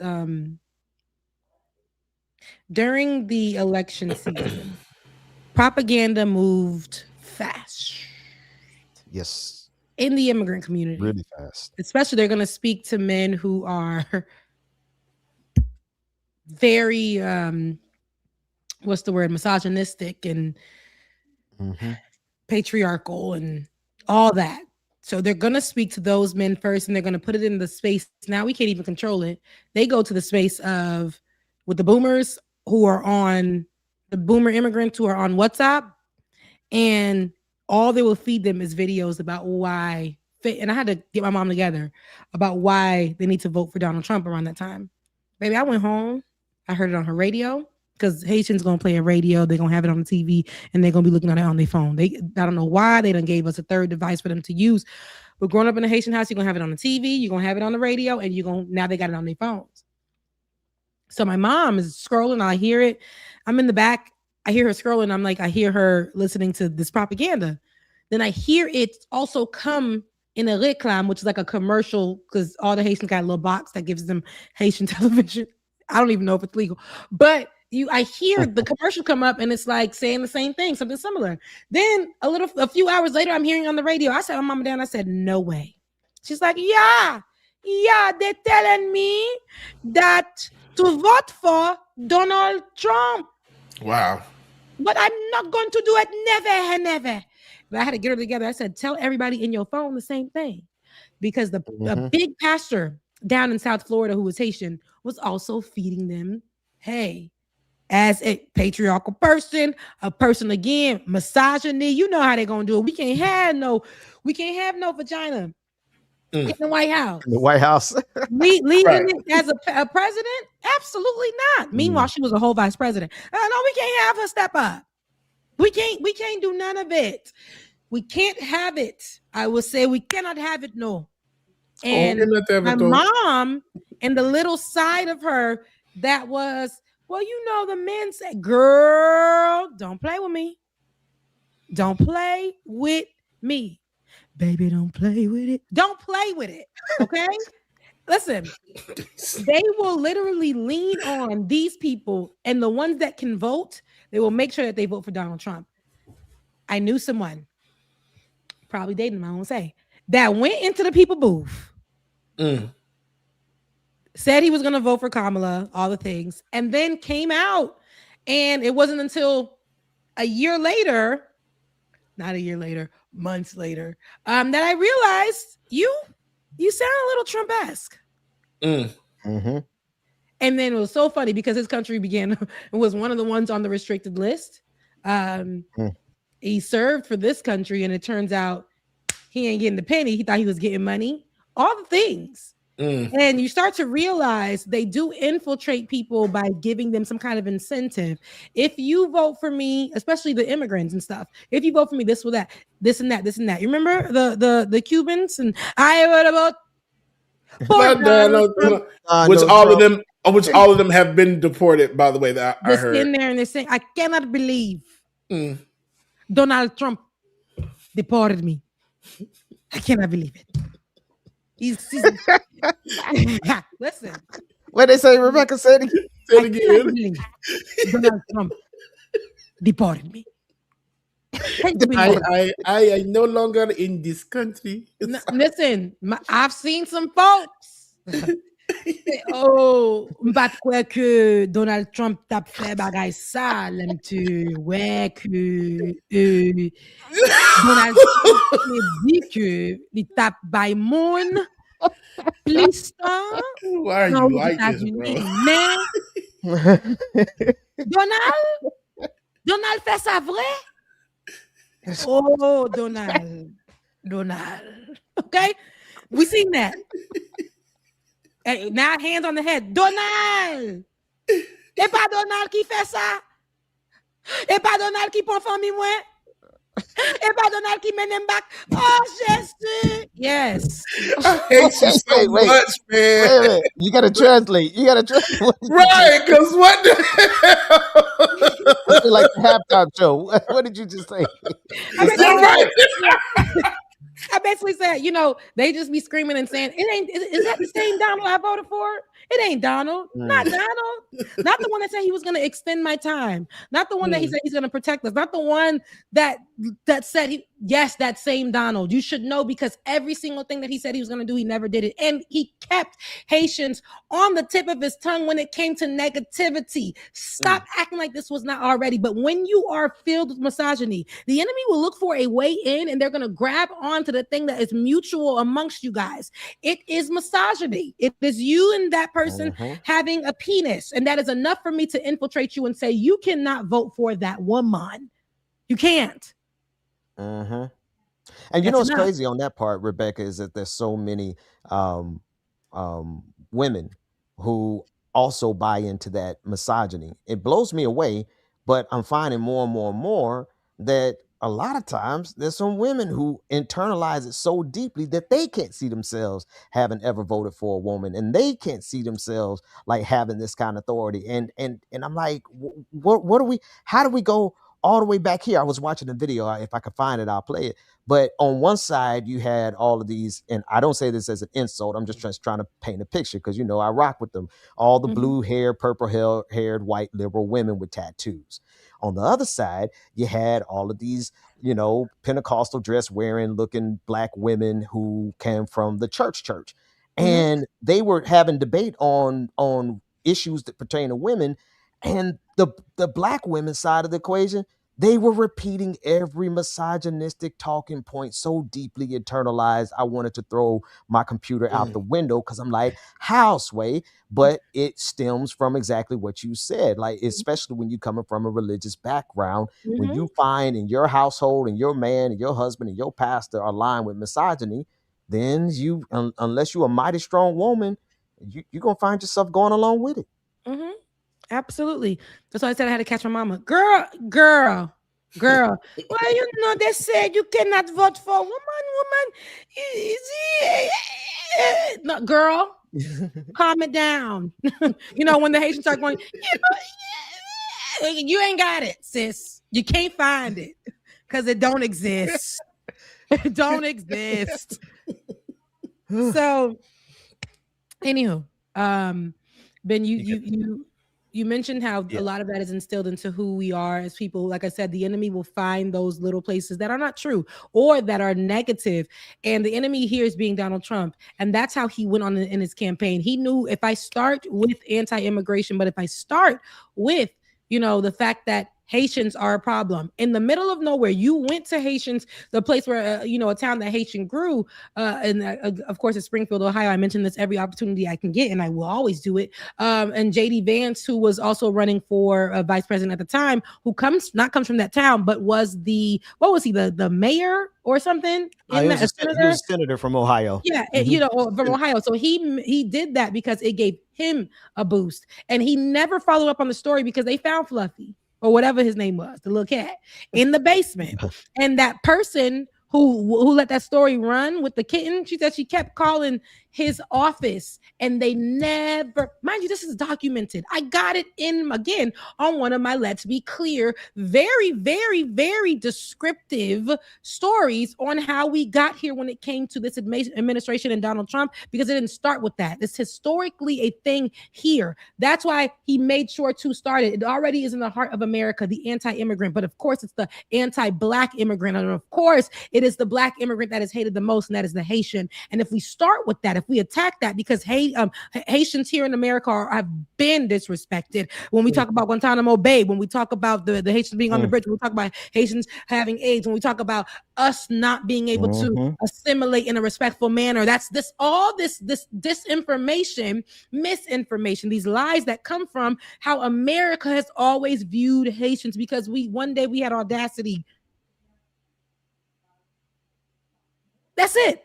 And so Donald Trump made sure to tap into that. And so did JD Vance. And they do that even amongst the groups of people who are being oppressed by the very person. You know what? What do we have that's the same? We're men. And men who are immigrants are usually what? Anti-women doing anything in a predominant, in a strong position. In a position of power, no woman can do it. I'm glad that the men know now, right? They're learning.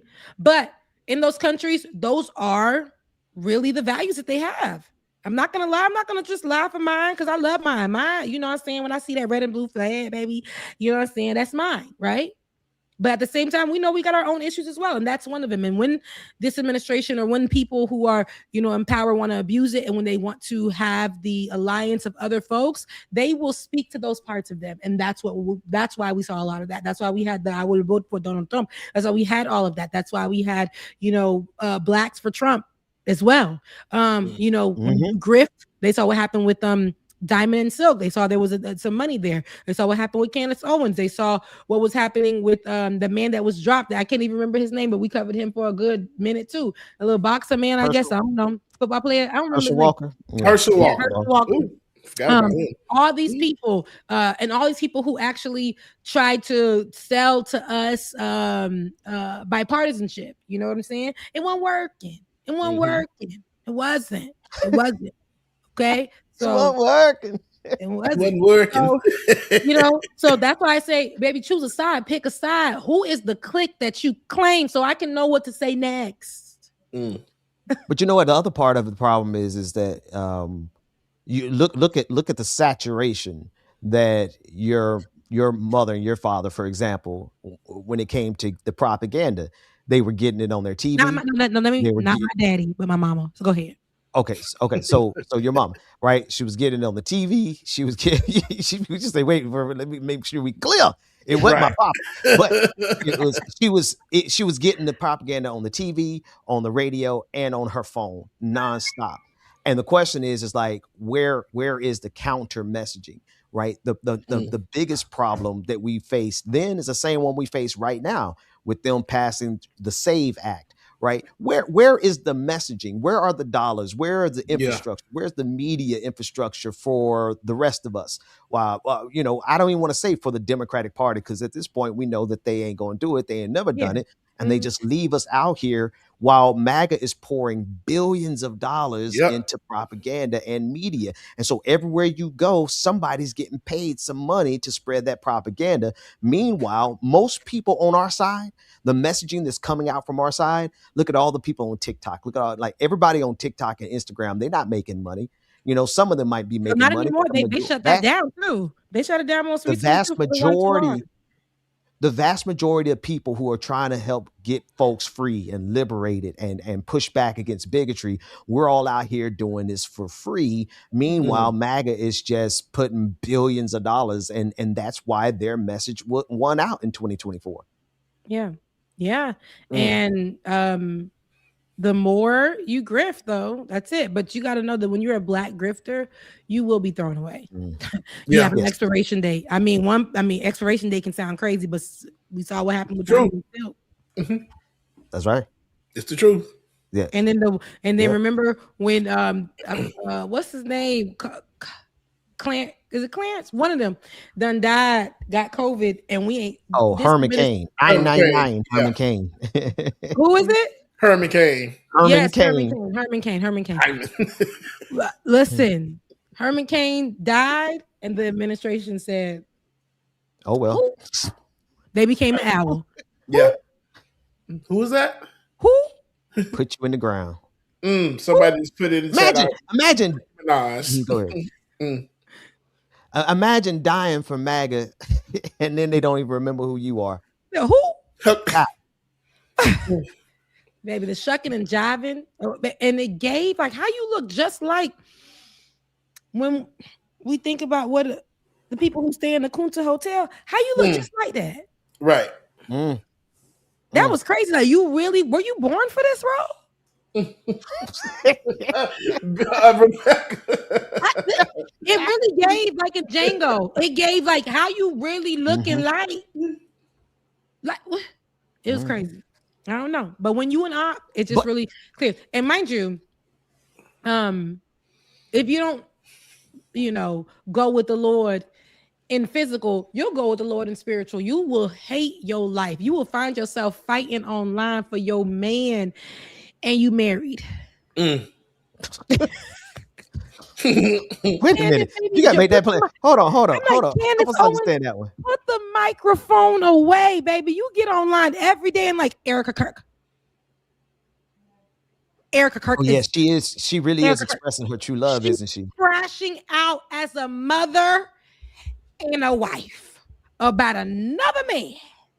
She said, it's like, even if I'm not here anymore, like, I'm going to make sure that I speak for Charlie Kirk. Girl, is Erica speaking for Charlie Kirk? Not at all.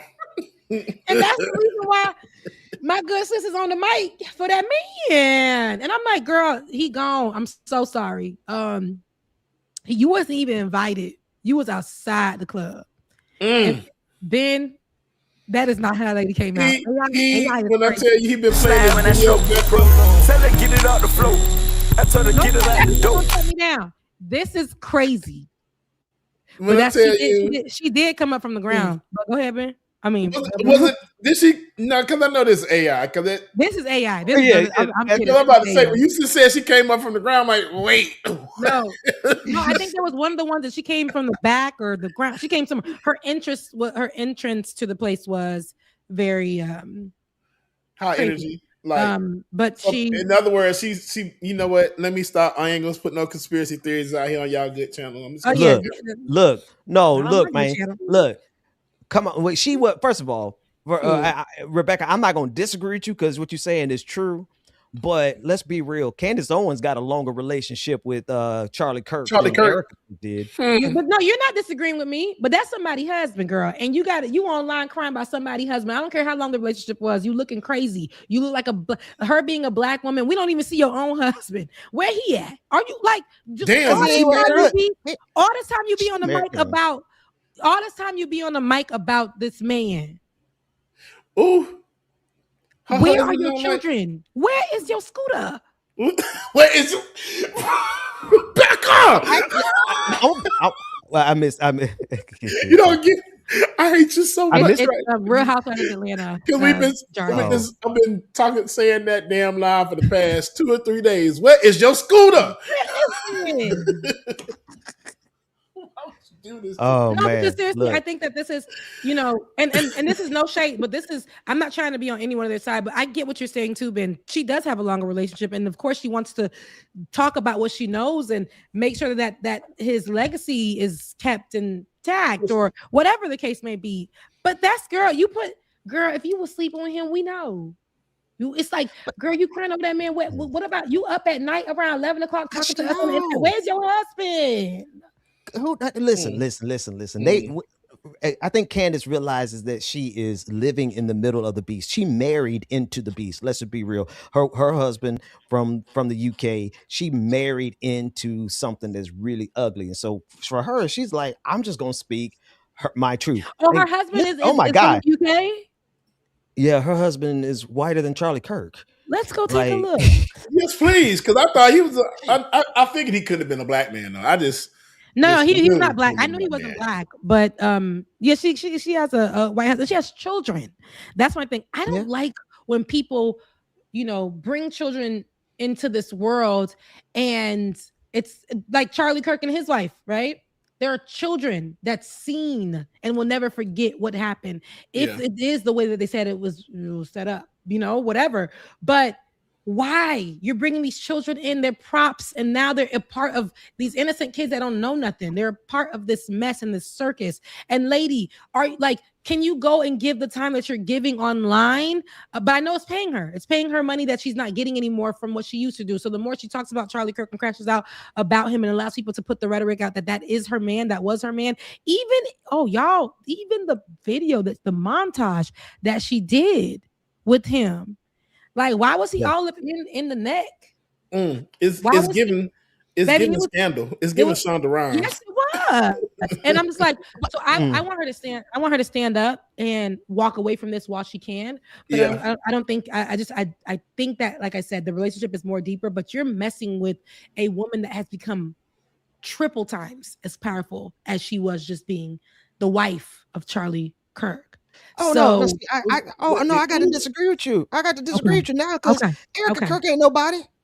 Erica Kirk ain't nobody. Because listen, how do you take when you manage to take the goodwill of America, who would like, okay, we're gonna love on you because you're a widow, and you go from that to everybody just basically seeing you as nothing more than this. She ain't nobody. She got Turning Point USA, but Turning Point USA is dying. It's going to die out. Her time has come to an end. And I'm gonna be honest with you. If I just appreciate authenticity, and she might be being authentically trifling and hurt, but she's being authentic here because she's like, wait a minute. I believe she genuinely believes that that Erica Kirk has something to do with Charlie Kirk getting killed. Yeah, and she gonna ride that thing all the way out until she gets some catharsis. So I mean, this is the realest I think this Candace Owens has ever been in her life. I'm looking at her husband and I don't see it. I'm looking at Candace Owens' husband. I'm not seeing it. But again, social media, I can't say that because social media will make you look at people and be like, oh, their relationship ain't good and they best of friends. So I won't take that. But she, I don't really know. Maybe he's in the UK while she's doing all this. I'm just not sure. But Ben, I agree with you. But I'm saying, like, when I say powerful, I mean, like, how powerful this administration is in that manner. Now she has ties and she can do whatever she wants. Like, she can, like, all the things that she wanted to do to be the head of. Like, how do you automatically sit in the seat of your deceased husband or allow the vice president of the United States to sit in the seat of your deceased husband the next day? That looks about right. Program. And she didn't even really.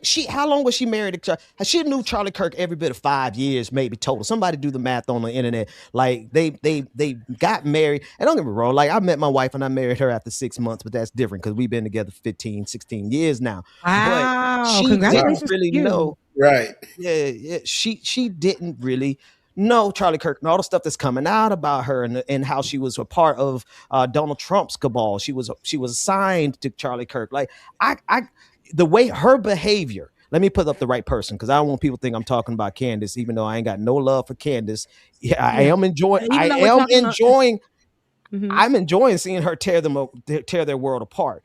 But when you see the behavior of Erica Kirk after the fact, it really just says to me that it was all business. It was all a part of the plan. Whether she had anything to do with him getting assassinated or not, she's cashing in on it like she did. And I think Candace Owens is saying, nah, I knew Charlie Kirk back when. Maybe they did have a thing together. Maybe she actually loved the boy.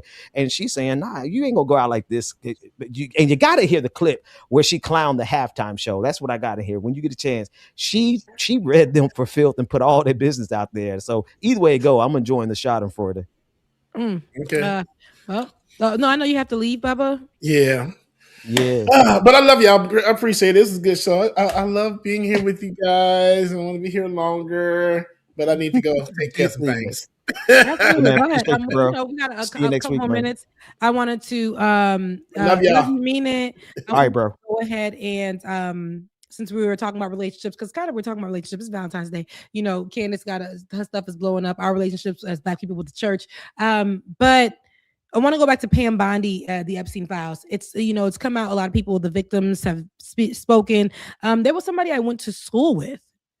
Remind you, really? I grew up in West Palm Beach, Florida, and I was not too far from Mar-a-Lago. I always went to the island of Palm Beach to go to the beach. I had experienced one of my racist experiences over there on the Palm Beach Island, where I was 17 years old, and a cop gave me a ticket, and he gave it for like something to be on my record forever. I had a lawyer try to take that off for me when I was 17, and all I was doing was driving a vehicle with a learner's permit. So, and he put on my record like a criminal charge. Oh, and wow. The lawyer was like, my mom said, don't you ever go back to that island again. And well, Epstein Island, where this is somebody that, again, I grew up with. I went to high school with. Her name is Sabrina. And here's her account as one of the victims of Epstein, but also somebody who I think tried to get her power back as well. But she talks about this, and you guys can listen and take a listen. Actually, got to give me one more second, Rebecca. It froze up on me. Okay, no problem. And it's a little bit more. 3, 2. All right, here we go. Threatened. In America, we have an outrage problem where millions of you are taking to social media to express how unsatisfied you are with Bad Bunny's halftime Super Bowl performance, how un-American he is. And then all these real issues of the world burning around us are just kind of cast aside and go unnoticed. The Epstein files have revealed some deep-rooted corruption and exploitation, but where's your outcry? What are you doing to help this country heal from such injustice?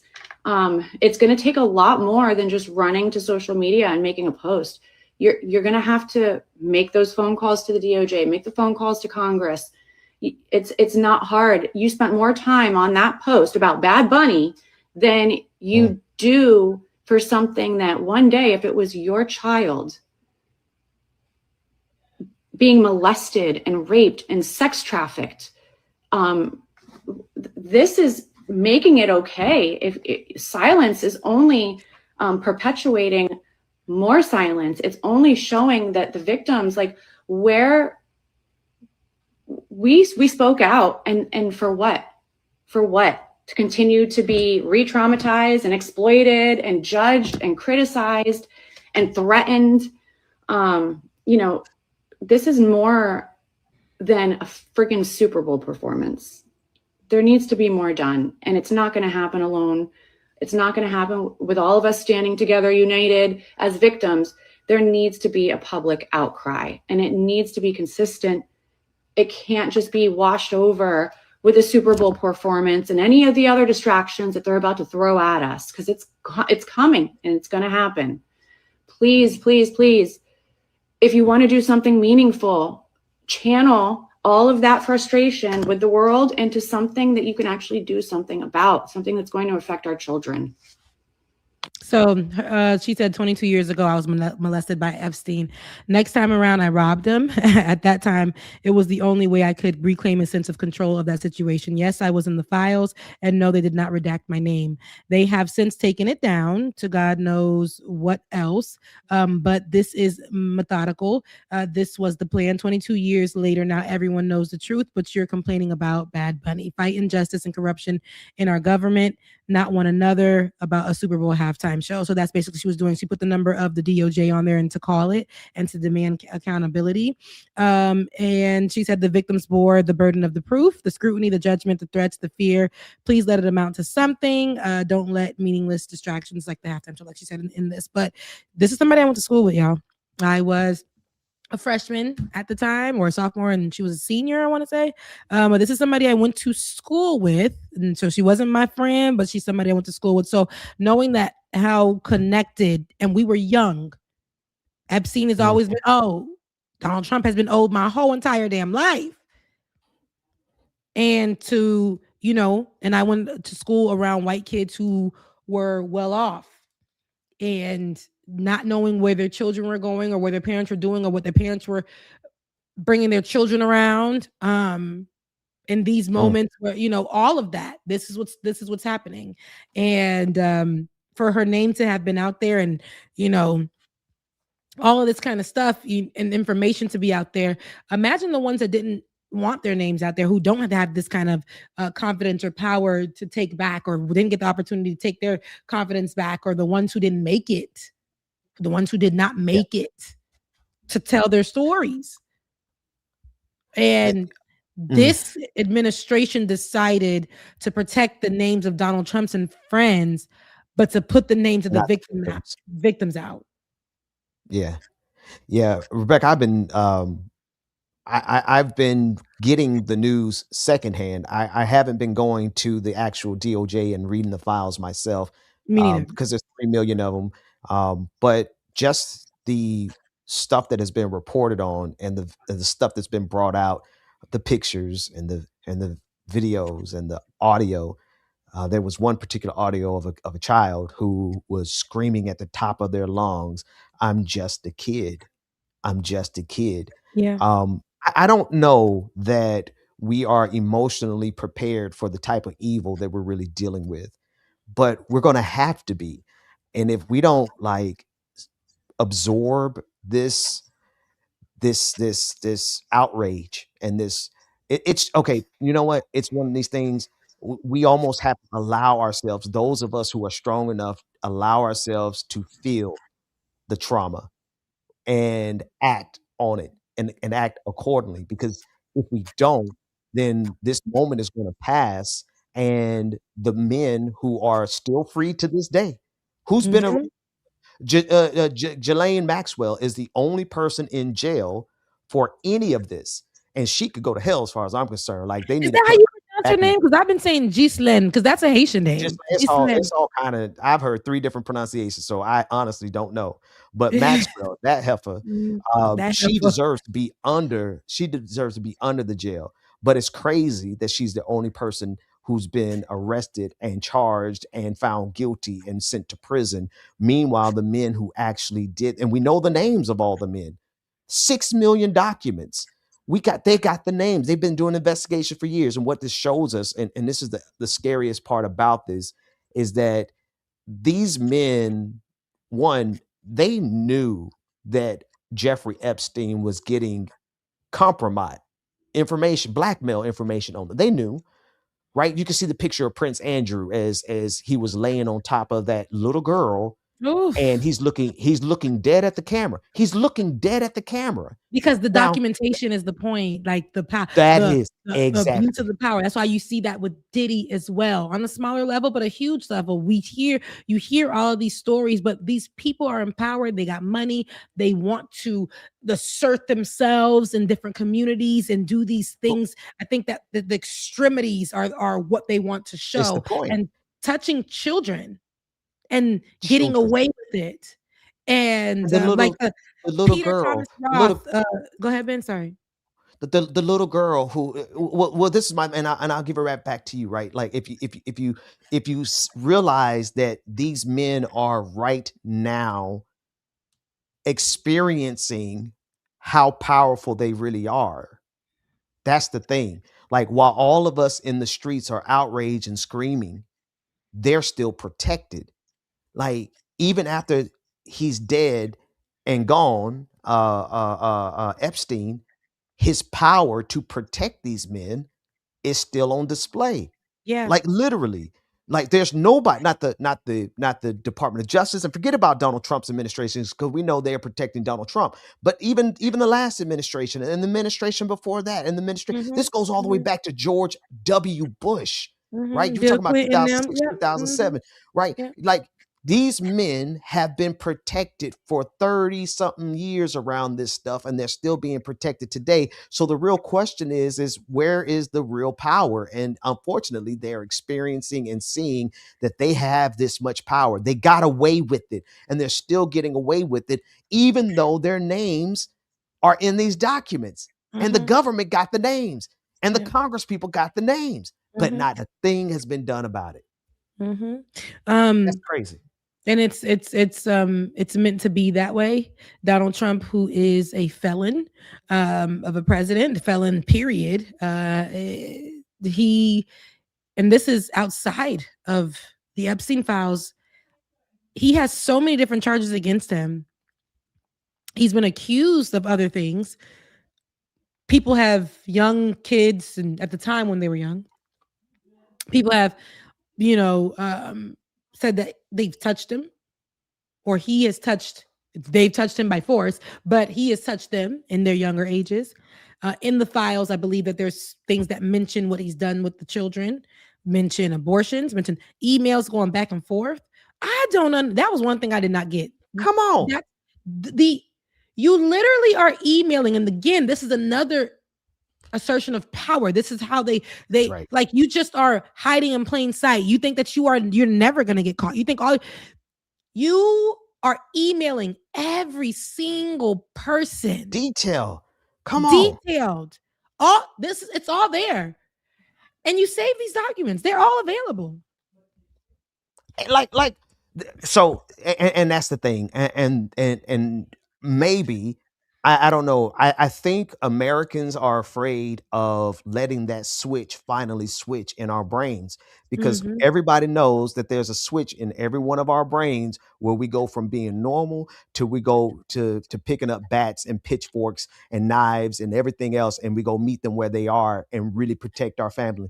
Like if any one of us, and I can't say that because there's parents in the Epstein files who actually delivered their children to these monsters. So I can't say every single one of us, but those of us who are actual human beings and actually love our children, had that been any of our children, we would stop at nothing to get retribution, no matter what it looks like, whether it be through justice or whether it be through slicing some throats on our own. And people are afraid of letting themselves go there. But what I'm telling y'all is if we don't allow ourselves to feel this anger and act on it in steps, right? Like we ain't got to shoot nobody yet.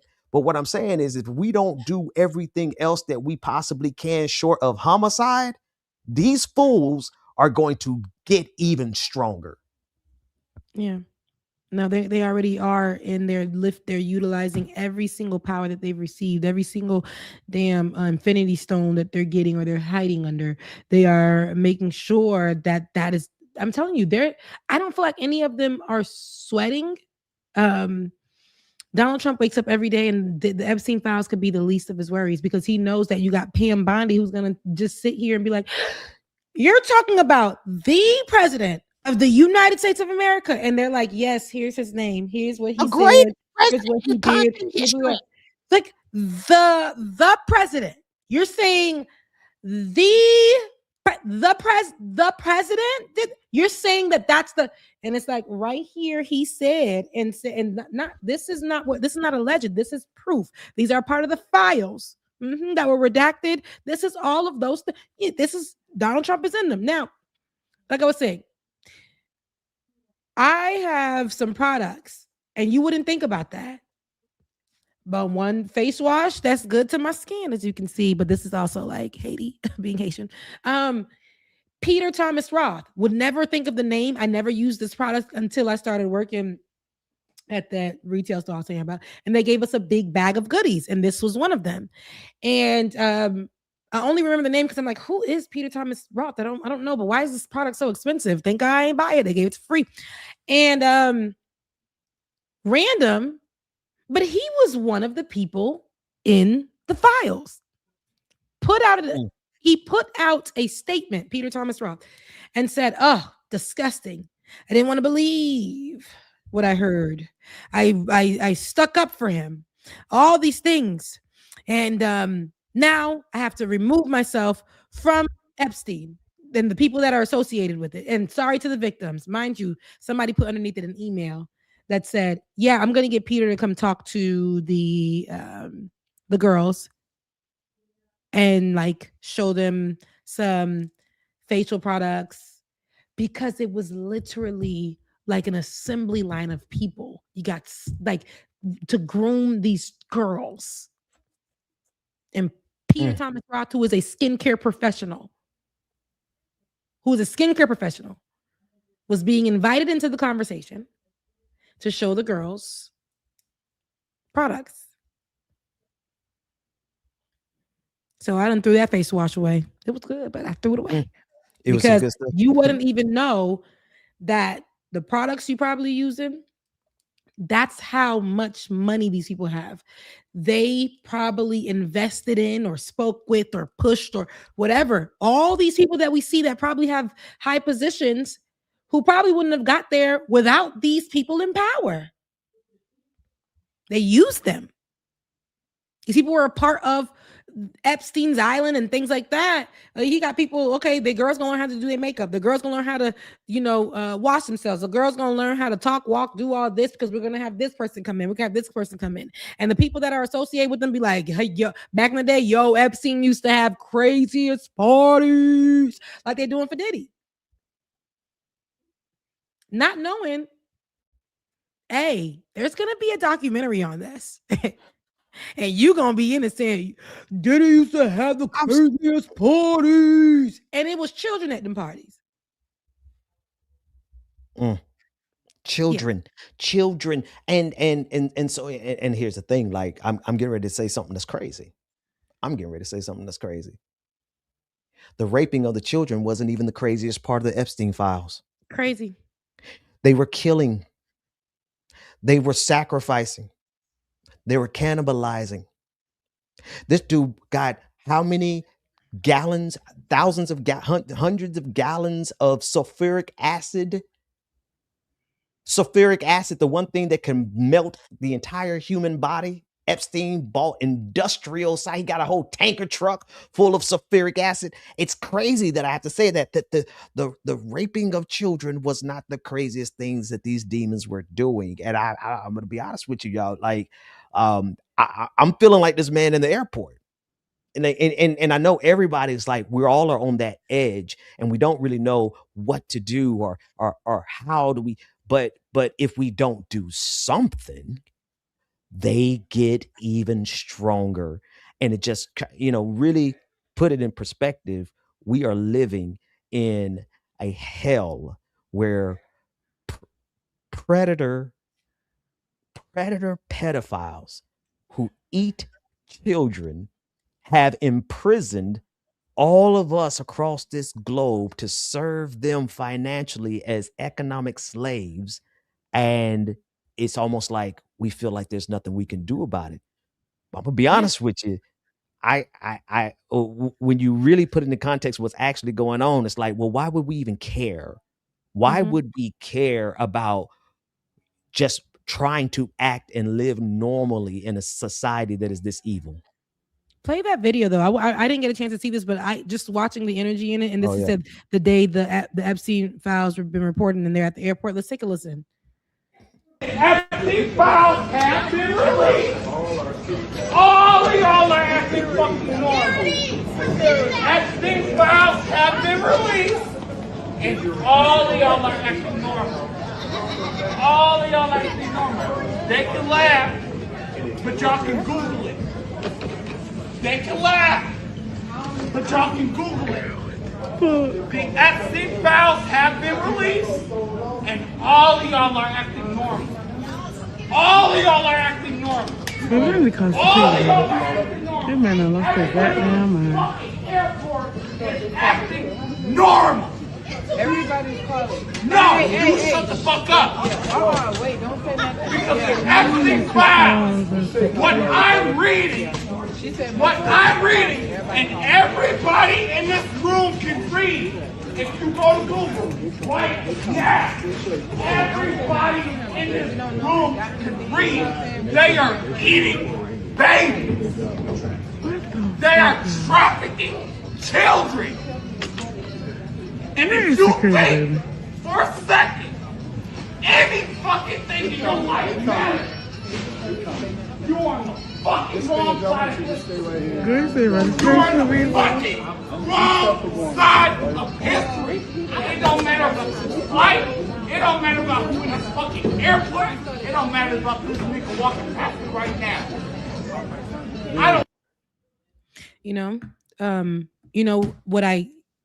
What hurts me when we see all these people are videotaping, and I can guarantee you they have no clue what he's talking about. The woman that's holding that's phone, the woman that responded, because I've been in the airport where moments like this have happened, not necessarily this, but where moments where people are like saying things like, are you guys serious? Like, and somebody makes a joke like, yeah, we all know, da, da, da, da, and think it's funny. No, this is not a funny matter. This is a life. This is an American crisis.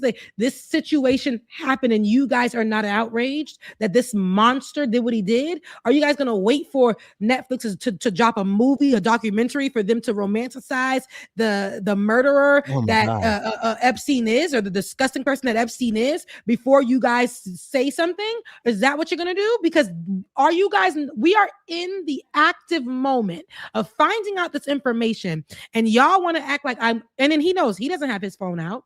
He's not looking to go viral on his own page. He's literally in the moment of what I just read is insane. They were eating children. They were killing folks. They were doing all of this. And this is according to these files. And nobody is outraged in this country. This airport should be shut down. People should be in the streets.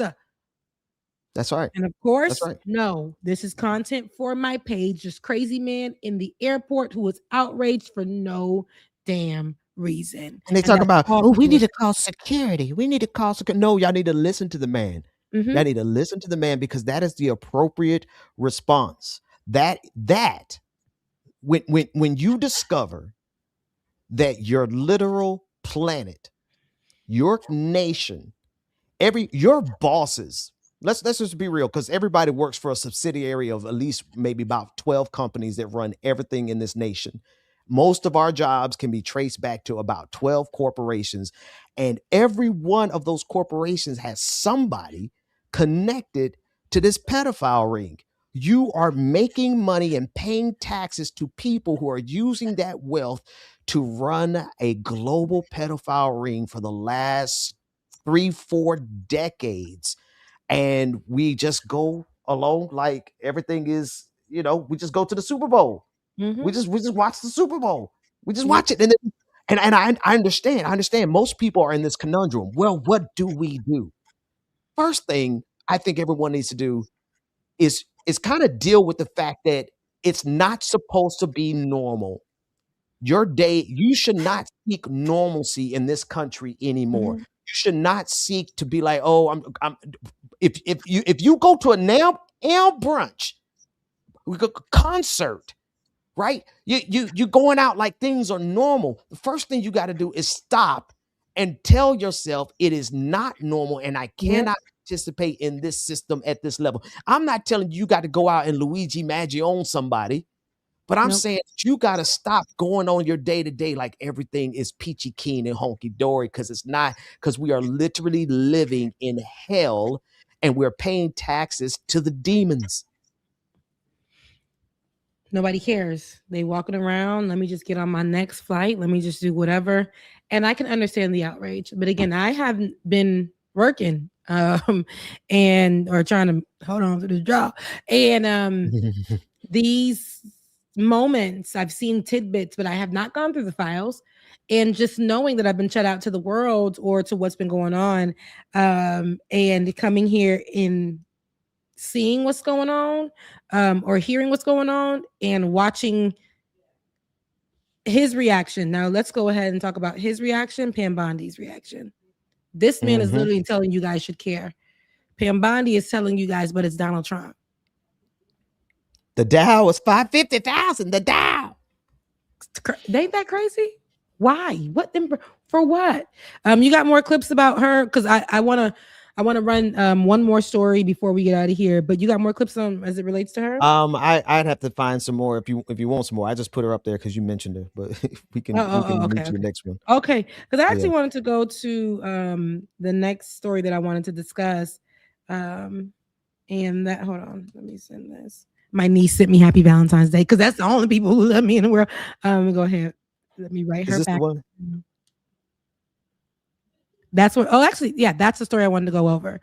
So, a relationship between Cardi. A relationship between a Haitian and their flag is stronger than the little wristband you get at the club. And I love that for me. A relationship between any person and their flag. We are all nationalists in some kind of way. We gonna rock whatever country we come from's colors. Now, I wouldn't do America. Back in the day, I used to wear my little American flag. I have a cute Jimi Hendrix shirt that has the American flag on it because I love the way he played that, the Star Spangled Banner on his guitar. In a way, it was almost like he was resisting what was happening. The current at that time, they had problems. The problems just be coming for people. But anywho, I said that to say she was speaking to her crowd, and if you swipe, if you go to the media, I don't know, is that what I sent you? Yeah. Oh, it got a swipe option. That's so cute. The next one. So play this video. This is going to be her. Run it back. She's talking to her audience. If I come in here, we're gonna jump their asses. Bitch, I got some bear mace in the back. They ain't tickling my fingers, bitch. Let's go.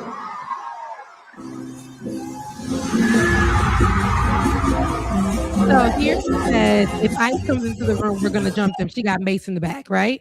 So ICE decided to respond to her and says, as long as she doesn't drug and rob our agents, we'll consider that an improvement over her past behavior.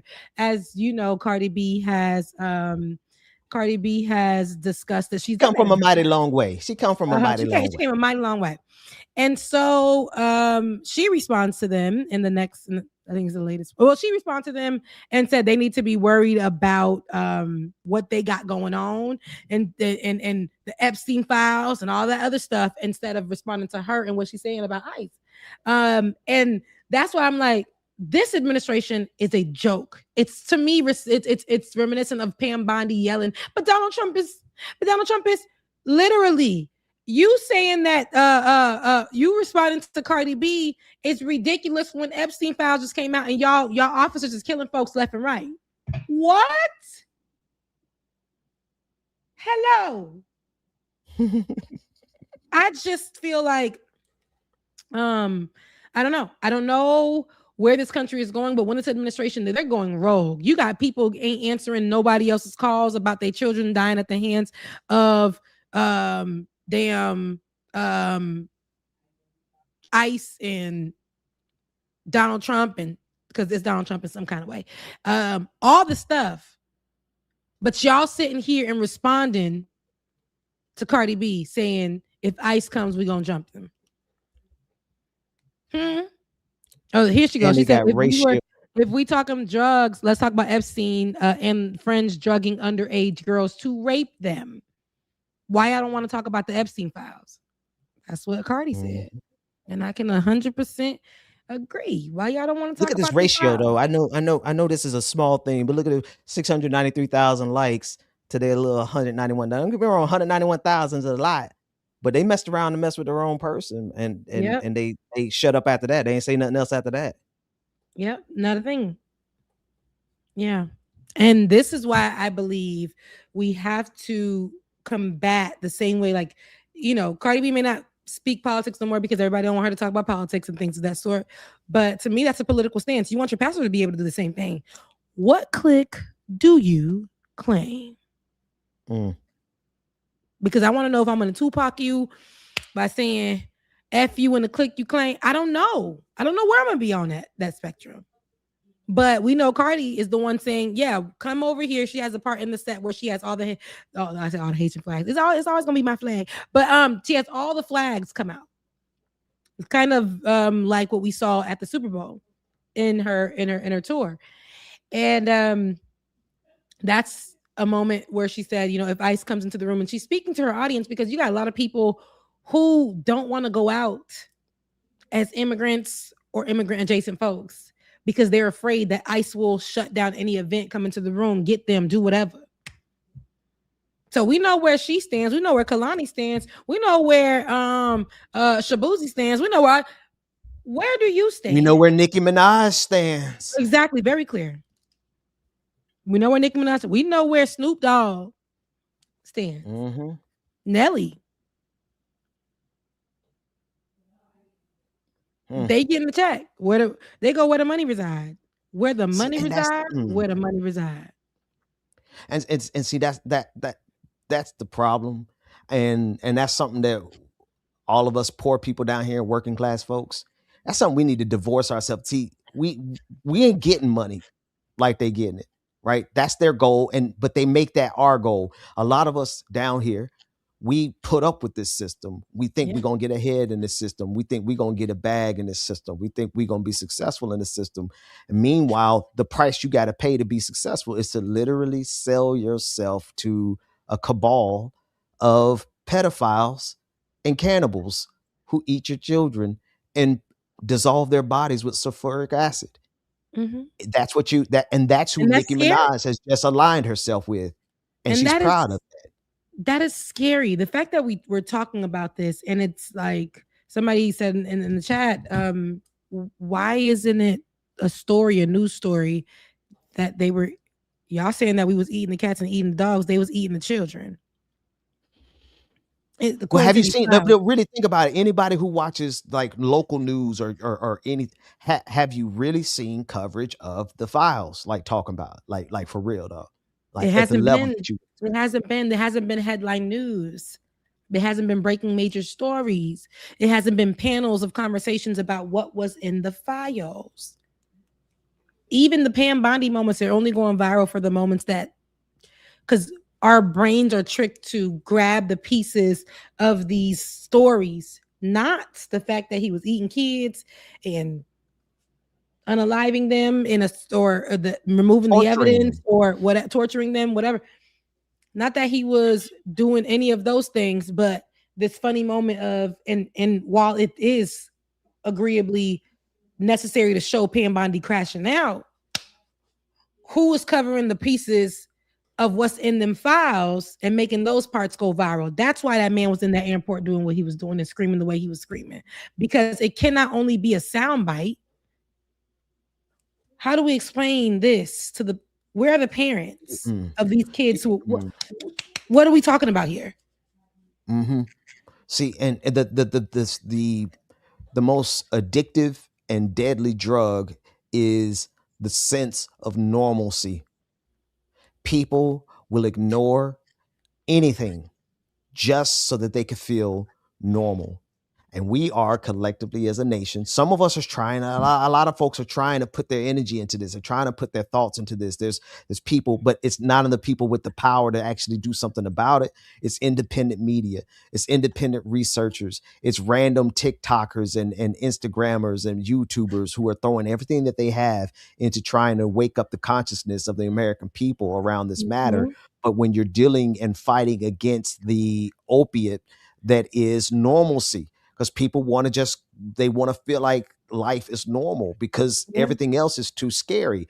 Like it's and I can't front. I ain't going to stun on these people. Look, when I really finally realized what we were up against on this planet, like for real.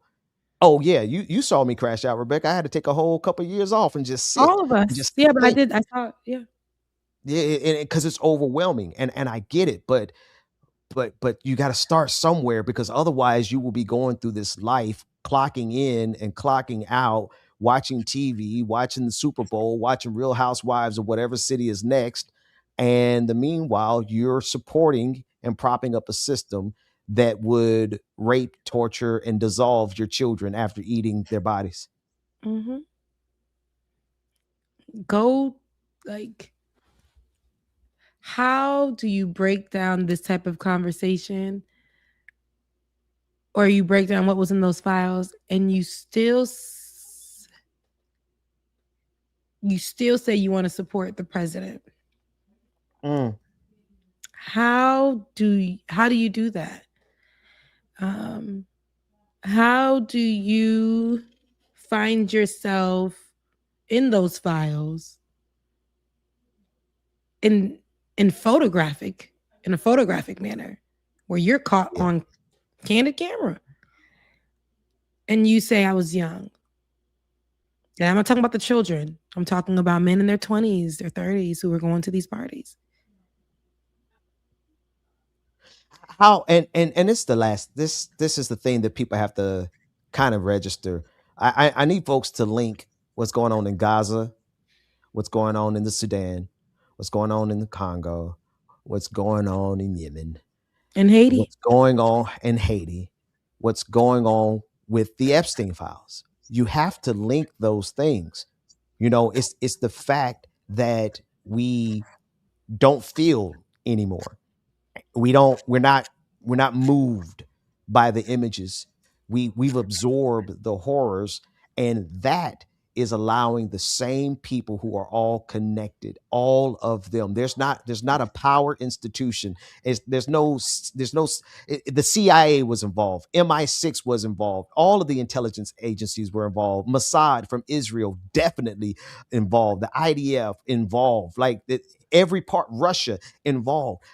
These people have a coordinated mission to dominate us at levels where they can get away with raping, eating, and dissolving our children with sulfuric acid. And we're so complacent and dependent on normalcy that we'll just go to the next news cycle. Yep. It's not important. Like hearing it, even in the form, because again, I've been out of the news right now. And so hearing this, even in this manner with you, playing it out, I've only really seen the Pam Bondi moments, or the Ted Lieu and the Jasmine Crockett moments, and all of those, which are great, you know what I mean? But there are details in this damn files that are gruesome, that are past what I can label.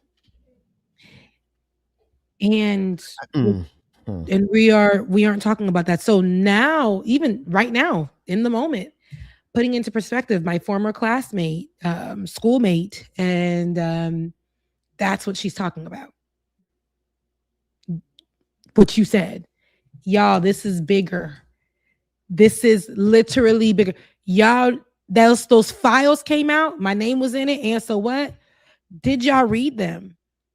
We must be outraged. Did you see what they did? Did you hear? Did you see? Like, this is where we're at right now. This is no time to act like you don't see stuff. Because all of a sudden, y'all see color again. Y'all verbally are saying it. So you can, you know, I like to say these backwoods folks, and that goes for, I don't care where you from, what you look like, what color you are, all of the supporters of Donald Trump, that they ain't got no teeth in the front. Because I can't talk about the back because they done pulled mine. The ones that ain't got no teeth in the front. Y'all looking like damn Phil and Lil, okay, from the Rugrats. And you know, you know damn well your reading level is not up to par. But yet, you got this stuff where people are laying the law down. They are reading you every single thing. You're watching this thing unravel on the floor as representatives are speaking to the attorney general, who is supposed to know the law, and telling you what is happening as they challenge Pam Bondi. They are telling you what are in these files. They are checking them. They're telling all these things. And y'all toothless folks that want to ride Donald Trump's behind but can't read nothing, you guys are getting the benefit of getting somebody to break down to you what is going on, and you are still choosing MAGA and toothless. That's because that's because I've literally seen MAGA, because I follow all of MAGA's henchmen. Like, all of them know me, hate me, and but I watched them go from calling and saying, we want the Epstein files, we want the Epstein files, give us the Epstein files, we demand Donald Trump is going to free the Epstein files. And once they realized Donald Trump is in the Epstein files over 1 million times, literally 6 million documents, he's in it 1 million times. All of a sudden they were like, oh no, we don't care anymore, we don't want to talk about that. Why? Because it's more, one, their personal wealth.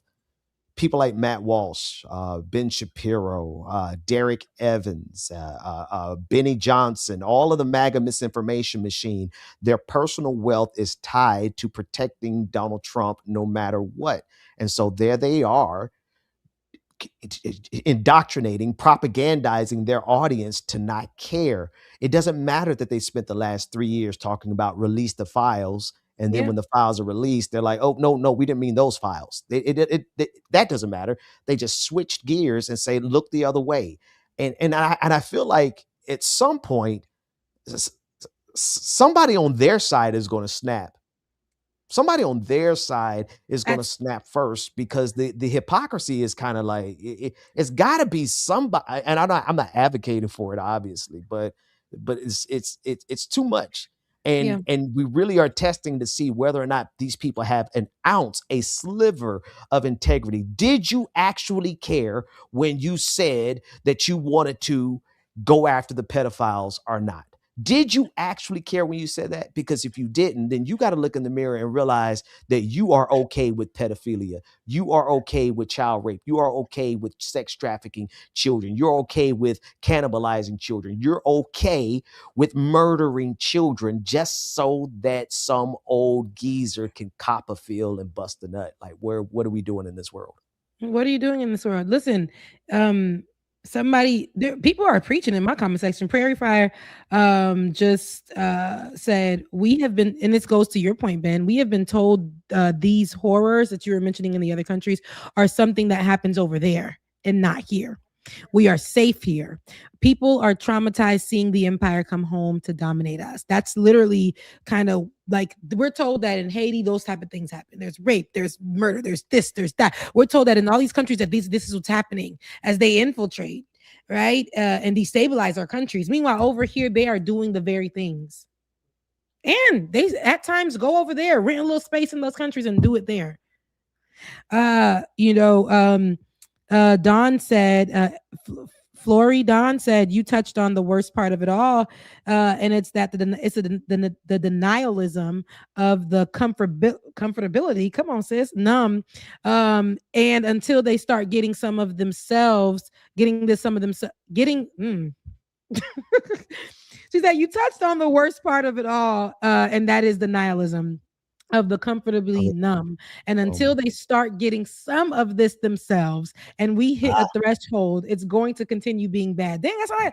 I will sound like a toothless. I will sound now you were looking for a comma. There was a comma needed in there somewhere. I said, man, I was sounding like Phil and Lil. And here it is. I love that everybody's pointing that out.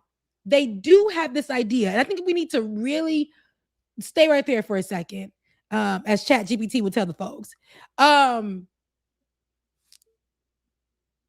they really want you to be dumb. They want you to be numb. They want you to not find the parallels. They expect that. They're counting on that from you.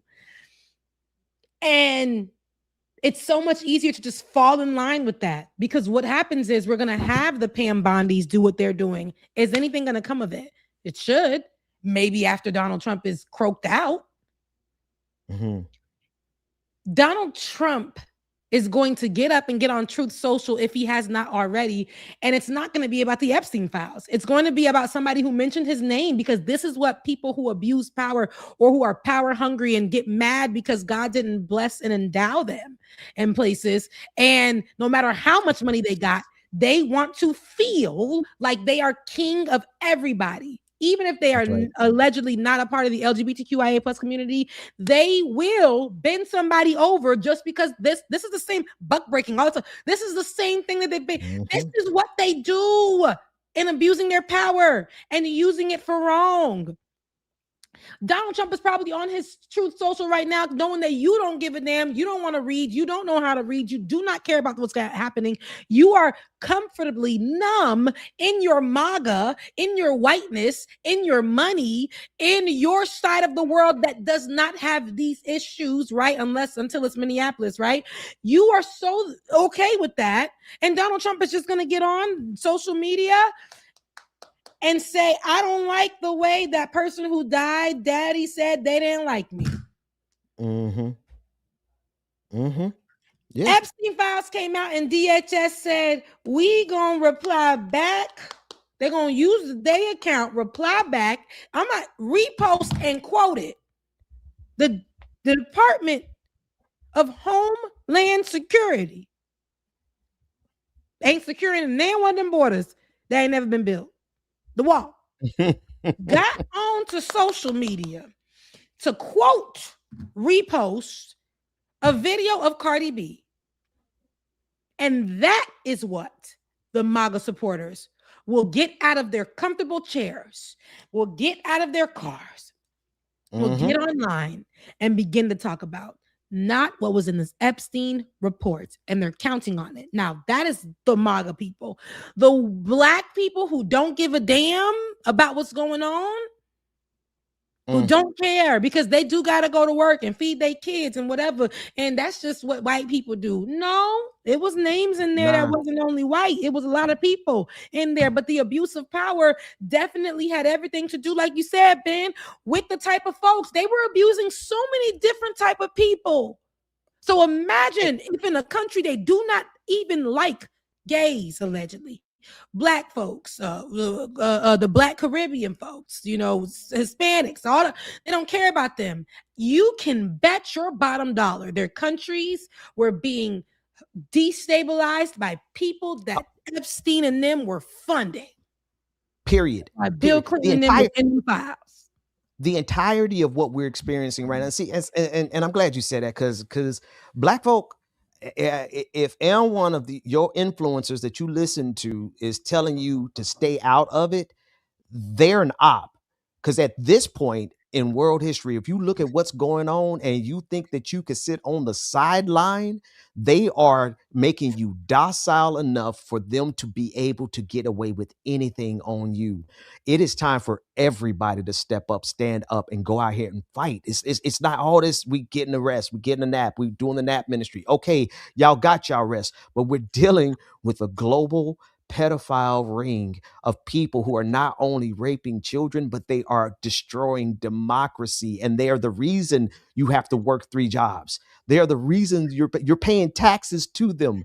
You're paying higher rent to these people. The reason your wages haven't gone up is because of these people. And you got somebody telling you that this isn't our fight? What?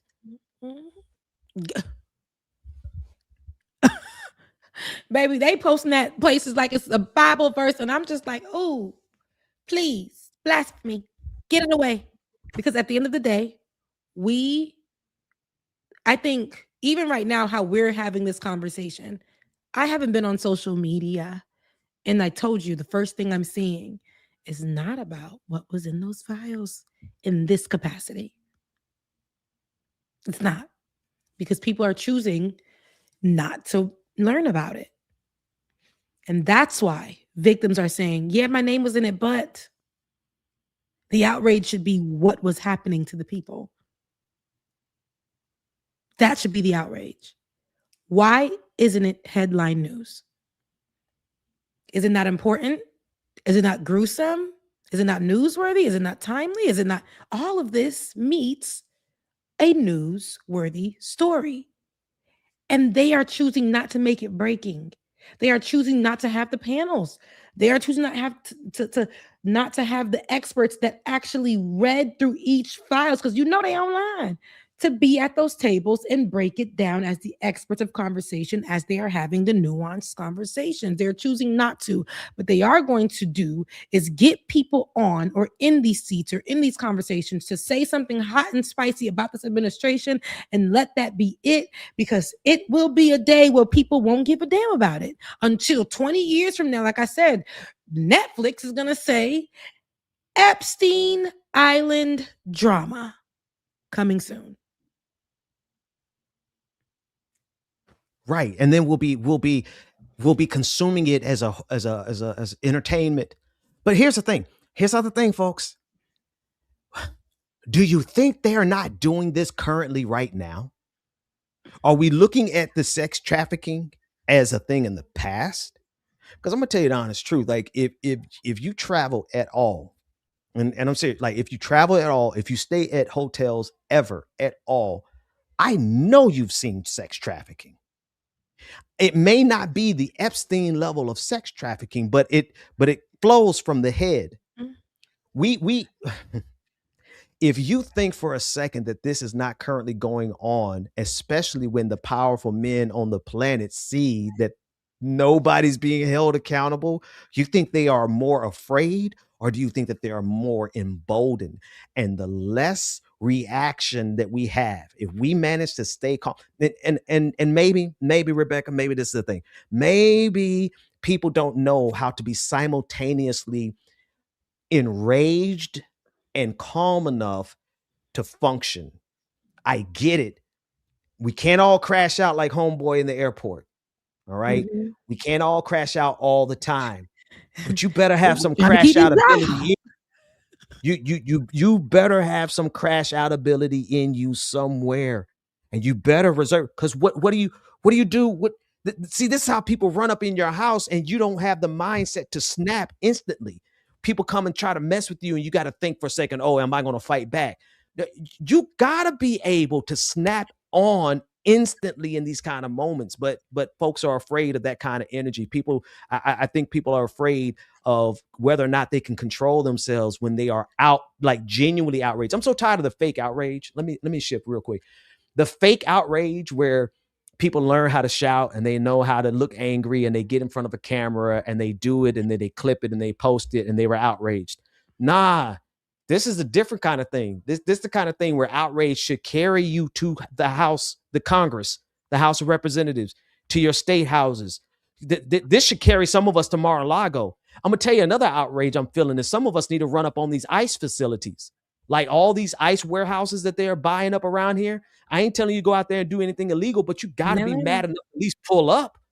I ain't saying you go and try to burn it down like that white lady was trying to burn down an ICE facility with lighter fluid. It was the cutest thing I ever saw. Like you get lighter fluid. In jail. They got her lighter felon. Look, you come on now. We all know lighter fluid don't barely keep your barbecue grill going. You know you about to go down for life. Come on, do it for real. You're gonna do it. You're gonna do it right. Maybe I ain't trying to go to jail for a barbecue. No, we're gonna burn it. And you know they're gonna put your behind underneath the jail. You know this administration ain't playing, and you came with a lot of fluid. Come on, you go out there with some. Anyway, I ain't gonna tell you what to go out there with, but what I'm saying is you gotta have some pull up ability in you. You got to be able to crash out. And I know a lot of folks we're so docile. And we're always taught never to be hostile. We're always taught to be calm. We're always taught to be measured, right? You know, I as a pastor, I can't even tweet mean tweets without people quoting scriptures to me. And I'm like, baby, I done spent more time with the Lord Jesus Christ over the last 4 years than probably most people have in their entire lifetime. So me and Jesus are good. And you know what Jesus told me to do? Flip some of these tables. Flip them. We got to turn up in this place or else it's just going to get worse. Yeah, and again, I'm retraining myself on how I do it. And I said it doesn't have to look like you going out into the streets, but in your house, in your family, are you flipping them tables? When you sitting amongst people who are part them ICE agents as part of your family, are you flipping them tables?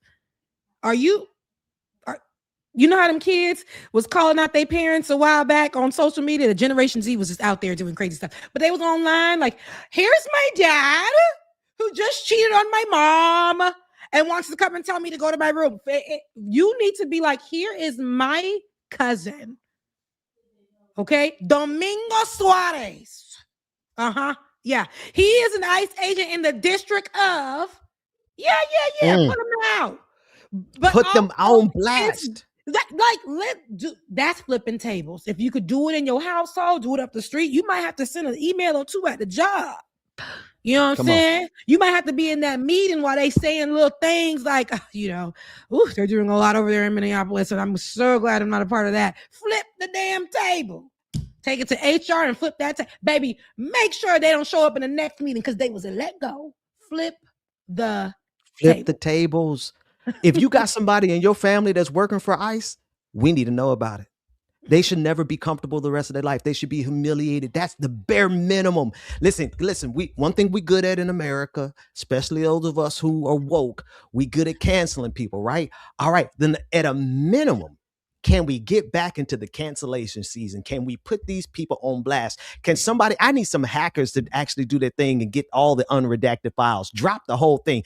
Some of us, and I'm not encouraging anything illegal, but I don't even care about that caveat at this point, because if you don't realize that we are actually at a state of war already, and that in these type of situations, if you're concerned about going to jail, then you're not prepared for this type of situation. And I'm gonna be honest with you, I would personally rather die than to live in a world that is controlled and curated by pedophiles. And that's what we're living in. And if people can't get that in their head, and I'm not just going to stop at the pedophiles. I ain't rocking with this whole thing with ICE. You think I ain't see that sister who burned that thing down and I ain't feel that in my soul? Now, I ain't telling nobody to go out there and do something. I'm thinking, if I won't tell nobody to do something I ain't willing to do. But what I am telling you that you need to be willing to do is to get outside of feeling normal. That's it. That's the baseline. That's the bare minimum. If you need to wake up and feel like everything is okay, baby, you drunk. You don't even need no Cavassier. You don't even need no marijuana. You don't need no drugs. You are drunk with the idea of normalcy. Like I said, I agree with everything you just said, Ben. And if you don't want to go outside and flip those tables, do it inside your household. There's a way that you can do it. You can comment under that MAGA person's page and put them on. Do what you need to do. Shake it up. Do not be somebody who sits idly by if you know it makes you, especially if you know if it makes you uncomfortable, especially if you know you can't sleep. Because I know I actually get this question a lot. You would think, like, why me? Why y'all can ask me? But people reach out to me a lot and ask me, how can I apply myself when this is like, I get it. I'm not somebody who for the people, sometimes they tell me, I get it. I'm not somebody who can go stand outside or you can quietly go to those local meetings, right? That's right. You know, your state and city and all, you can go and sit there and call on your leader and say, hey, what are you doing? Flip. That's right. The table. I remember leading an event for Haitians, and this is when TPS the first time, maybe 2020, was being affected, and they were saying all this stuff about Haitians. I was sitting in the room, and I was only supposed to be there to speak. There was a leader. I said, now, lady, it was about 4 of them. They were going for the same position, mayor. And I said, no. Do you know anything about the Haitians in this city and what's going on currently? She was like, now, how old are you? This is how she sounded.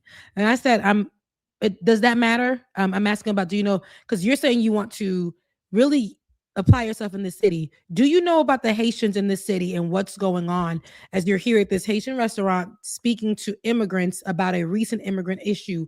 What do you know and how are you going to handle it when it comes to the majority Haitian immigrants who live in this city? What are you going to do about it? Oh, she was like, see, that's why I don't answer people's questions. She started looking around the room because you're coming with assumption.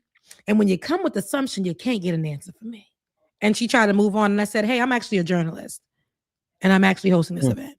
You wasn't here early enough for us. So like I said, if you don't want to answer the question, that's okay. I'll take that as no comment. You have no plan. You have no understanding about how majority of the immigrants who are Haitian in your proposed jurisdiction, your area, you have no idea what they're going through. And it's not something that's at the top of your list to handle. Yeah. You flipping tables, baby. I was in there flipping them, flopping them, moving them. They was Legos. I was creating stuff, baby. Play-Doh. Stop playing with me. Look, and if you want to know what's something legal you could do, because I know I've been talking about that lady at the burning down the ice. Well, so cute, try to set an ice facility on fire with lighter fluid, but you don't have to go there. What you don't literally can do, don't go there. I guess that's the right language, but you don't have don't go there. Go to your city council meeting and turn up. Go to your school board meeting and turn up. Go anywhere there is leadership that one is voted in and two being paid by the taxpayer dollar. Go there and let it all out like this sister does in this video. I want y'all to take a look at this because she was like, they try to cut her off. I don't know if you've ever gone to speak at a city council meeting, but the way it works is you go there, you get there early and you sign a card, and however many citizens in every city I've ever spoken in, however many citizens sign up to speak, the city is required to let them speak. Well, this guy decided that he was going to cut off the speaking because I guess he was tired of hearing about ICE. And this black woman went in there and said, "Not today, Satan. You don't know who I am." Listen to this. Concludes that. No. Everyone here today is here due to what's going on in Alhambra. Sorry, No. Everything else can wait. I'm sorry. I'm sorry. Everything else can wait. We are here regarding ICE. Everything else, it can be out of order. You must not know who I am. It can be out of order. You need to continue public comment. Your city council meeting can take up to 2 hours. We are here concerned about ICE, and we want public comment regarding ICE to continue. So change your agenda for the evening and move public comment now. California. I'm sorry. Now. We have high school students here to speak on one of the items. I'm not going to ask them to stay here until midnight. Who's here to speak? We have high school students that are here to speak on an item, and I'm not going to let them stay until midnight to speak on another item. I think these high school students understand that their lives are in danger right now and they can be murdered in the street by ICE. So I think those high school students are going to wait too. We're going to take a 5-minute break. We're going to take a 5-minute break if that's what you need, but I want public comment to continue. This is not how this is going to go. That is how it's going to go. It's how it's going to go today. I don't care what any other city council meeting is like. We'll be back. Recess for 5 minutes. Becky, flip some tables. You better act like it is a cooked steak that you trying to cut, baby. We shaking them and then we flipping them. That's how you do it. I love that. That's actually not the only. There was another woman that I seen that, and that's what I was asking. Is this Florida? Because there was another woman that I see that also did something similar, called out the man in the middle of one of these city council meetings, and said that you will not bully me as you've been doing in the streets. Oh, she set it on fire. Okay, she set it on fire, and so you gotta go to these meetings. Like, don't bully me because I'm over here fighting for people's rights. Don't come to don't do none of that. That's what you do. She said, you're not going to, she said, I'm claiming my time. I ain't reclaiming, I'm claiming the time. We're going to speak and we're going to talk about it because y'all trying to kill us out in the streets. Y'all over here setting up house in our communities. Y'all not giving us any type of awareness. Y'all not making us feel safe. And that's exactly what we have you in office for. How do you plan on dealing with this? Everybody lives in a city. Everybody lives in a city. Everybody underneath the sound of our voices lives in a city. There's a city council in your city. Yeah. Again, there's levels and there's tiers to this. Not everybody is going to be on the front line. Not everybody needs to be. That would be just straight chaos. Not everybody is going to be a tactical activist. Let's just call it. Everybody's not going to be a kinetic activist. And not everybody needs to be, because that's kind of what Donald Trump wants. They want violence. But everybody listening to me right now, and us, Rebecca, right now, they live in a city with a city council that allows public comment. And you can go down there Monday. This Monday, you can go down there this Tuesday, whatever day it is, go down there, especially if there's an ICE facility that's being built in your city. Yeah. If it's being built in your county, go down to the council meeting, the county council meeting, sign up for public comment and let them have it. So if you ask, like, what can anybody do? Y'all, if you want to flip a table, the first place to flip a table is your city and your county council meetings. Yes. And that's exactly what I've been telling the people who have been reaching out to me. And that is what you need to do. If you go locally, you can go to, I've watched this lady who was running for mayor in the city I live in, predominantly white. The person that was her opposition, which was Republican, she was, I want to say independent, but the person that was her opposition kept going to where she was writing her campaign slogans or all this other stuff and erasing it because he was friends with another higher up in the city that was made it illegal for her to write, even though it was legal for her to write in that area or something like that. So I went on Instagram to follow her story. I won't tell y'all who it is. So I don't want y'all to know where I live, but she had peers, even though she didn't win. And she had a very small, it was like, girl, you need more people, right? But she had peers that went out and shook up the city. Anything that you saw that happened with ICE or whatever, and I live in a city that is growing more progressive, but it's historically predominantly white, historically MAGA, before MAGA, what we called conservative, what we call just the Reds. Yeah, that's what that is. And so if you go to the downtown, many a time when any of these issues are going on, you will not see it locally in the area, but you go to the downtown, those people with that lady be down there holding up signs, stopping traffic. Like they're like, listen, you ain't choose me, but I don't care. I'm about to be out here for every issue that can affect the people who live here. Even if it's 5 immigrants, it's a problem. What is going on, what ICE is doing. They were doing the No Kings rally and they filled up that little downtown. They filled it up. And I said, all right, flip it. It's red, but flip it. Flip it. Let me show you one more, Rebecca. This is to my white allies. This is the energy we need from y'all. Become right a white nationalist from him? Is that what you're teaching him? He's Antifa. It's interesting to call me Antifa because you're wearing a mask and I'm not, right? So you're the one who's like hiding behind a mask. Pull down, dude. Oh, is it because your job wouldn't want you here? That's probably right. Do you guys want to join this? Does this look like a bunch of winners to you? Domestic terrorist organization. I'm not in a domestic terrorist organization. You're the one who wants to like rid the earth of people who don't look like you, you know? Wait, what do you believe that he believes? I believe he believes in white supremacy.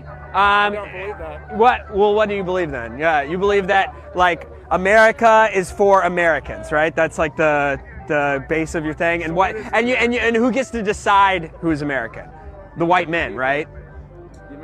The American people. Yeah. Who like, so if like my parent was an immigrant, like last generation, I came here, I became one, say, like from a different country, would that make me American or un-American? Depends where they came from. Depends where they came from. Oh yeah, so like Europe, that would be okay, but not Africa.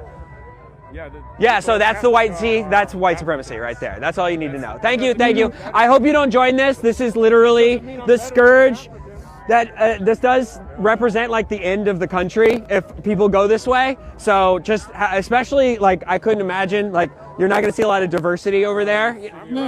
Yeah, it's like you're proud to be a white person? That's pathetic, honestly. Why do you hate your heritage? I don't hate my heritage. I don't hate white people. I just love everybody else. I love everybody else. No, you don't. Imagine being passionate about anything besides your race. It's so pathetic. What do? Read Hitler? I'm a devout Catholic. You're a devout Catholic? Do you know the Catholic Church exists in almost every country in the world, not just Europe and America, especially in Latin America? The point is the church is more accepting than you are. You idiot. Period. Listen, flip them. Flip it. Wherever you got to go. And disrupt. Disruption is flipping. Okay? See, you got another one, Ben? Oh, I've been collecting them. Attack? I got them. Listen, this is at a high school protest against ICE, and the guy who's filming is carrying a "I love ICE" sign. So he's just trying to troll them. He messed around and found out. Look, watch. Disrupt. Flip some tables, y'all. Flip some tables. Law enforcement. I support ICE. That's crazy, bro. I don't know what's crazy about this. Yeah, I'm going to punch you. You're gonna punch me? Yes. And you're gonna get in trouble for that. Okay. Whoa. Chill out, bro. I stand for my beliefs. I'm gonna peacefully stand here. Big man, this guy right here, this man right here got like over 100 million views yesterday because he said, "You support ICE?" Yes. Oh yeah. And he's listen. I ain't encouraged about it. He got suspended. So you go. Sometimes you flip some tables. You go. Look how security didn't even really try to stop him. Security said, "Stop! Don't do it. Stop calling someone. Don't do it." Mind you, security, if I'm not mistaken, clearly is an immigrant adjacent, and was like, "Yes, just don't do it. Let's stop." Girl, she won't stop for nothing. Stop. Okay, but baby, see, when you pull back like this, when you pulling back like this, it's coming in. It's coming in. Okay, and look, my baby was red because it took up he said, "Listen, it's coming up out here. It's coming from inside. It's coming from inside." When a white person getting red, they either embarrassed or really pissed off. And baby, it's about to go down. He was pissed. So. And listen, and again, people like, oh, that wasn't a tough. I don't care how hard he hit that man. The fact of the matter is he had enough nerve to say, you gonna come out here and say you love ICE as ICE is doing this to human beings. I'm gonna punch you in the face. And I ain't encouraging violence because, you know, if you're a black person, you do that, you go to jail, right? He using his white privilege in this moment. So God bless him. Use your white privilege to flip these tables. Baby got up on here. He's tired of being in school anyway. He tired. He just going to go. He said, I won't be suspended. I said, I'm tired. I just suspend me. Send me home. And then he politely told you, baby, he gave you, I'm gonna punch you in the face. I'm gonna punch you in the face, baby, because you know black folks be like, boom, baby. He said, I'm giving you an opportunity to know that I'm gonna punch you in the face respectfully because you support ICE. And then, like I said, security was like, stop him. Just no, please don't stop. It's fine. Yeah. Because she was like, you want to, basically was like, if he were to run back out, I ain't stopping him. Stop. Don't go. Yeah, because clearly you want to troll, you want to play around, you want to go viral, beloved. I'll give you a reason to go viral, and then you can post this video because you want to be the next what's the little boy that came out and shot people and they helped him. Kyle Rittenhouse. I'll be forgetting their names. Kyle Rittenhouse. You want to be the next Kyle Rittenhouse. You want to be the next like Tommy Lahren. You want to be the whatever that girl's name that was on social media that probably the whites found out that she's like 1% black or something. Yeah, you want to be one of those people. Yeah, go ahead and try your best. But especially when it comes to ICE right now, ICE is killing white folks. Yeah. It's a different type of situation over here. White folks is getting involved in the conversation. So, white folks want to flip the table, bust some heads. Look, politely, respectfully. Go. Listen, but here's the thing. But what the previous video showed, this video right here, is like you don't even have to get violent, right? I recommend, as a black man who understands what happens when black people get angry and we show just a little bit of like, if I raise my fist, they gonna shoot me. Black person raise their fist, we get shot, right? Mm-hmm. So as a black man who understands that principle, I ain't encouraging anybody to enact any violence, right? But it doesn't take that. It just takes having enough nerve to stand up and say something.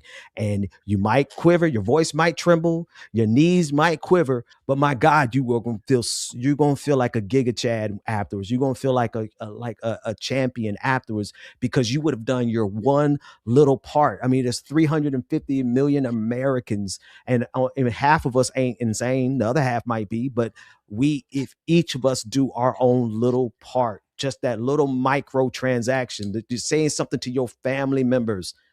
And like I think you already said this, Rebecca, some of us can flip our tables right within our family. You ain't got to burn nothing down. You ain't got to go and riot. You don't even got to go to a protest for per se.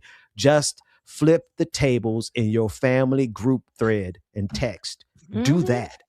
Oh yeah. But like, get in there and be like, yeah, mom, the way that you said ICE is going to protect us, here's who is protecting. And post a picture of Renee.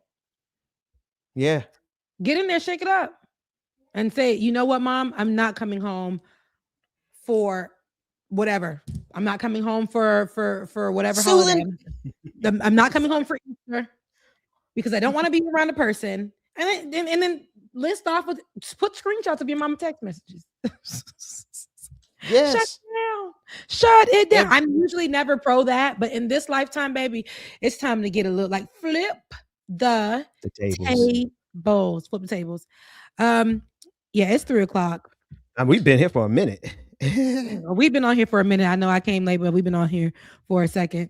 I ain't got no plans. Like I said, I'm single for Valentine's Day.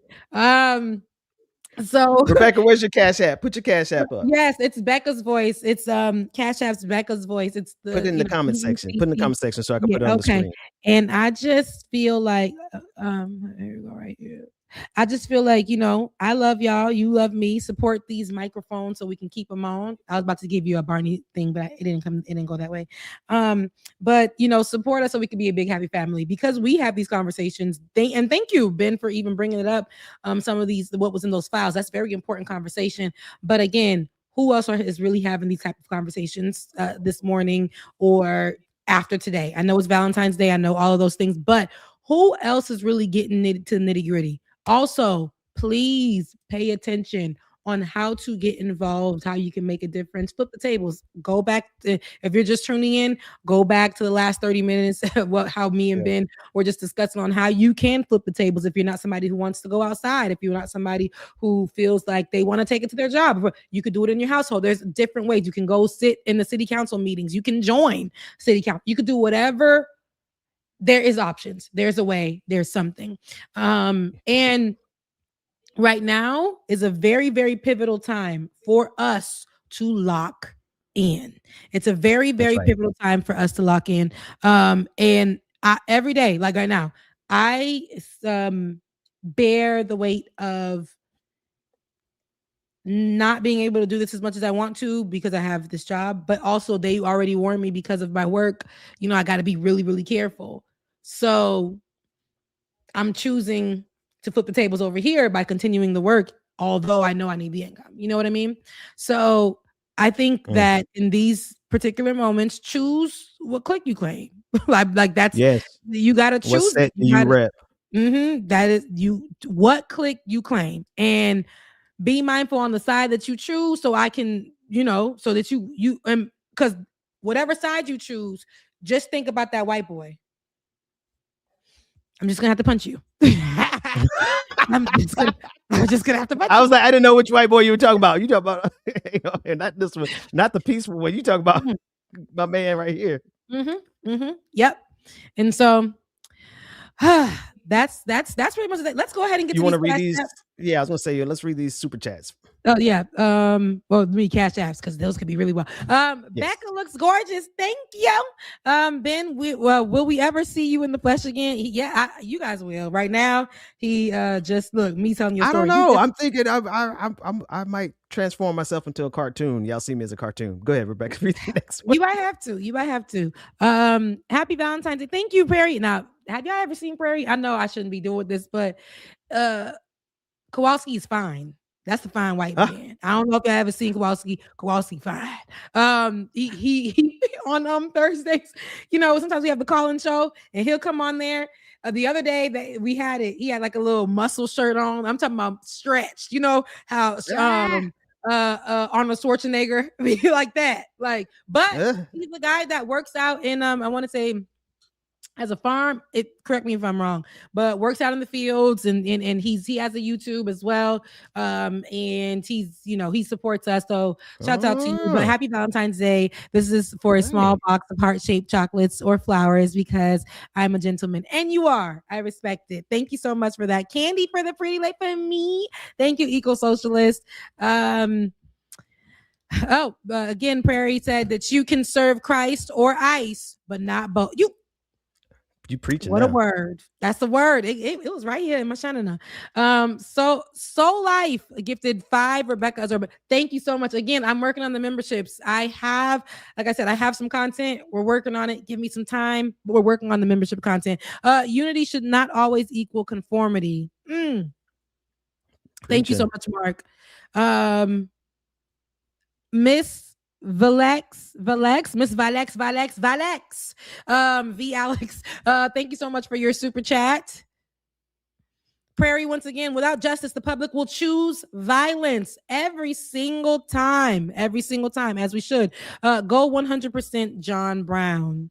I'm gonna, maybe go 50% John Brown. We gonna say you gotta save that last 50% for when they show us we ain't got no choice but to go 100%. 100%. You're right. But like I said, it's a different time right now. People try to keep their jobs. I understand. I ain't worried about keeping no job. What I'm worried about is the fact that Blue Knight 6944. Thank you so much for your super chat as well. Let me go ahead and we got any more? I'm gonna talk about the cash. No, that's it. Period. Fine 50%. No, he's saying not 100% John Brown. No, it just reserve that last 50% for when they show you ain't got no choice, and then it's all it's all hands on deck at that point. Prairie is fast. I'm talking about, like, you just said that and he already commented. I just really appreciate people who I had a lot of viewers in my chat today. Am I growing like that? Anyways, I'm trying to get to 12,000 and I'm at 11,154. Get them numbers up for me, please. Like, share, and subscribe. But before we get out of here, I have some Cash Apps and somebody donated to my link on PayPal. So Malcolm, thank you so much for your love gift, your love offering. Thank you so much, Michael, for your love offering as well. Malcolm said, peace and blessings upon you. Thank you. I receive it. Michael said, for self-love Valentine's Day, keep spitting. I am. I'm going to try. Thank you. Captain Black Sparrow, thank you so much for your super chat, for your Cash App. And you said your voice matters. I appreciate it. Love you. Mean it. And Esco, I was saying y'all names. I'm so sorry. But have a good Valentine's Day. Thank you so much for yours as well. And let's go ahead into the pay, because y'all over here in the PayPal too. I appreciate it because it comes directly to me, which is great. I don't have to wait the month. Oh, it's you again, Kowalski. He said, I'm going to send it everywhere for your Valentine's Day. Thank you. I appreciate it. Thank you guys so much for supporting. Again, keep the microphones on. How? By liking, sharing, and subscribing. And if you want to, if you can, that also helps contributing to keep the lights on, to keep the microphone on. Becca's Voice on Cash App. Right now in my chat, you have the donation if you want to go to PayPal. That is RebeccaAzor@gmail.com. That you can go ahead and give that way through PayPal as well. Y'all, I appreciate you. I love you. Mean it. That's really all I got. And for the last thing, please remember, I know today can suck for a lot of people who do not have a romantic partnership. But do not forget, love is all around you in some way, shape, or form. And if you haven't heard it today, I'm telling you right now, I love you. I love you. I love your smile. I love how you support me and love on me. I love how you get up in the morning and say, I'm going to try this again. I love how you take care of your hair, take care of your animals. I love how you take care of your plants. I love how you make sure that you go and work out every day. I love how you love on your mother. I love how you get in the kitchen and make sure that you got a meal. I love how you love on your children. I love you, and I mean that. And if the love that I'm giving you doesn't matter, remember, you got to love you too. And you deserve that. Just like the man that passed away from Dawson's Creek. He said that, and that was a message. Make sure that you know you deserve love no matter what. Don't let somebody's beady head daughter, beady head son that is missing faux teeth, that ain't got no hairline, make you feel less than. You're beautiful and you're loved. Mwah! I love you. Mean it. Go and be free. The work that we're doing here is not going to stop when it comes to these type of discussions. It's going to be for us and by us here on this platform when the media is telling us to look the other way. Your support is what helps us move forward. Join patreon.com/like it or not. Help us grow. Like it or not, y'all. Y'all know what time it is. It's time for like it or not. Rebecca Azor. Let's start this damn show. Yes, it's time for like it or not. Rebecca Azor. Let's start this damn show like it or not. Rebecca Azor is in the house. You know she got a funny story to tell. Talking politics, culture, or real life ish. I live in life in the ATL.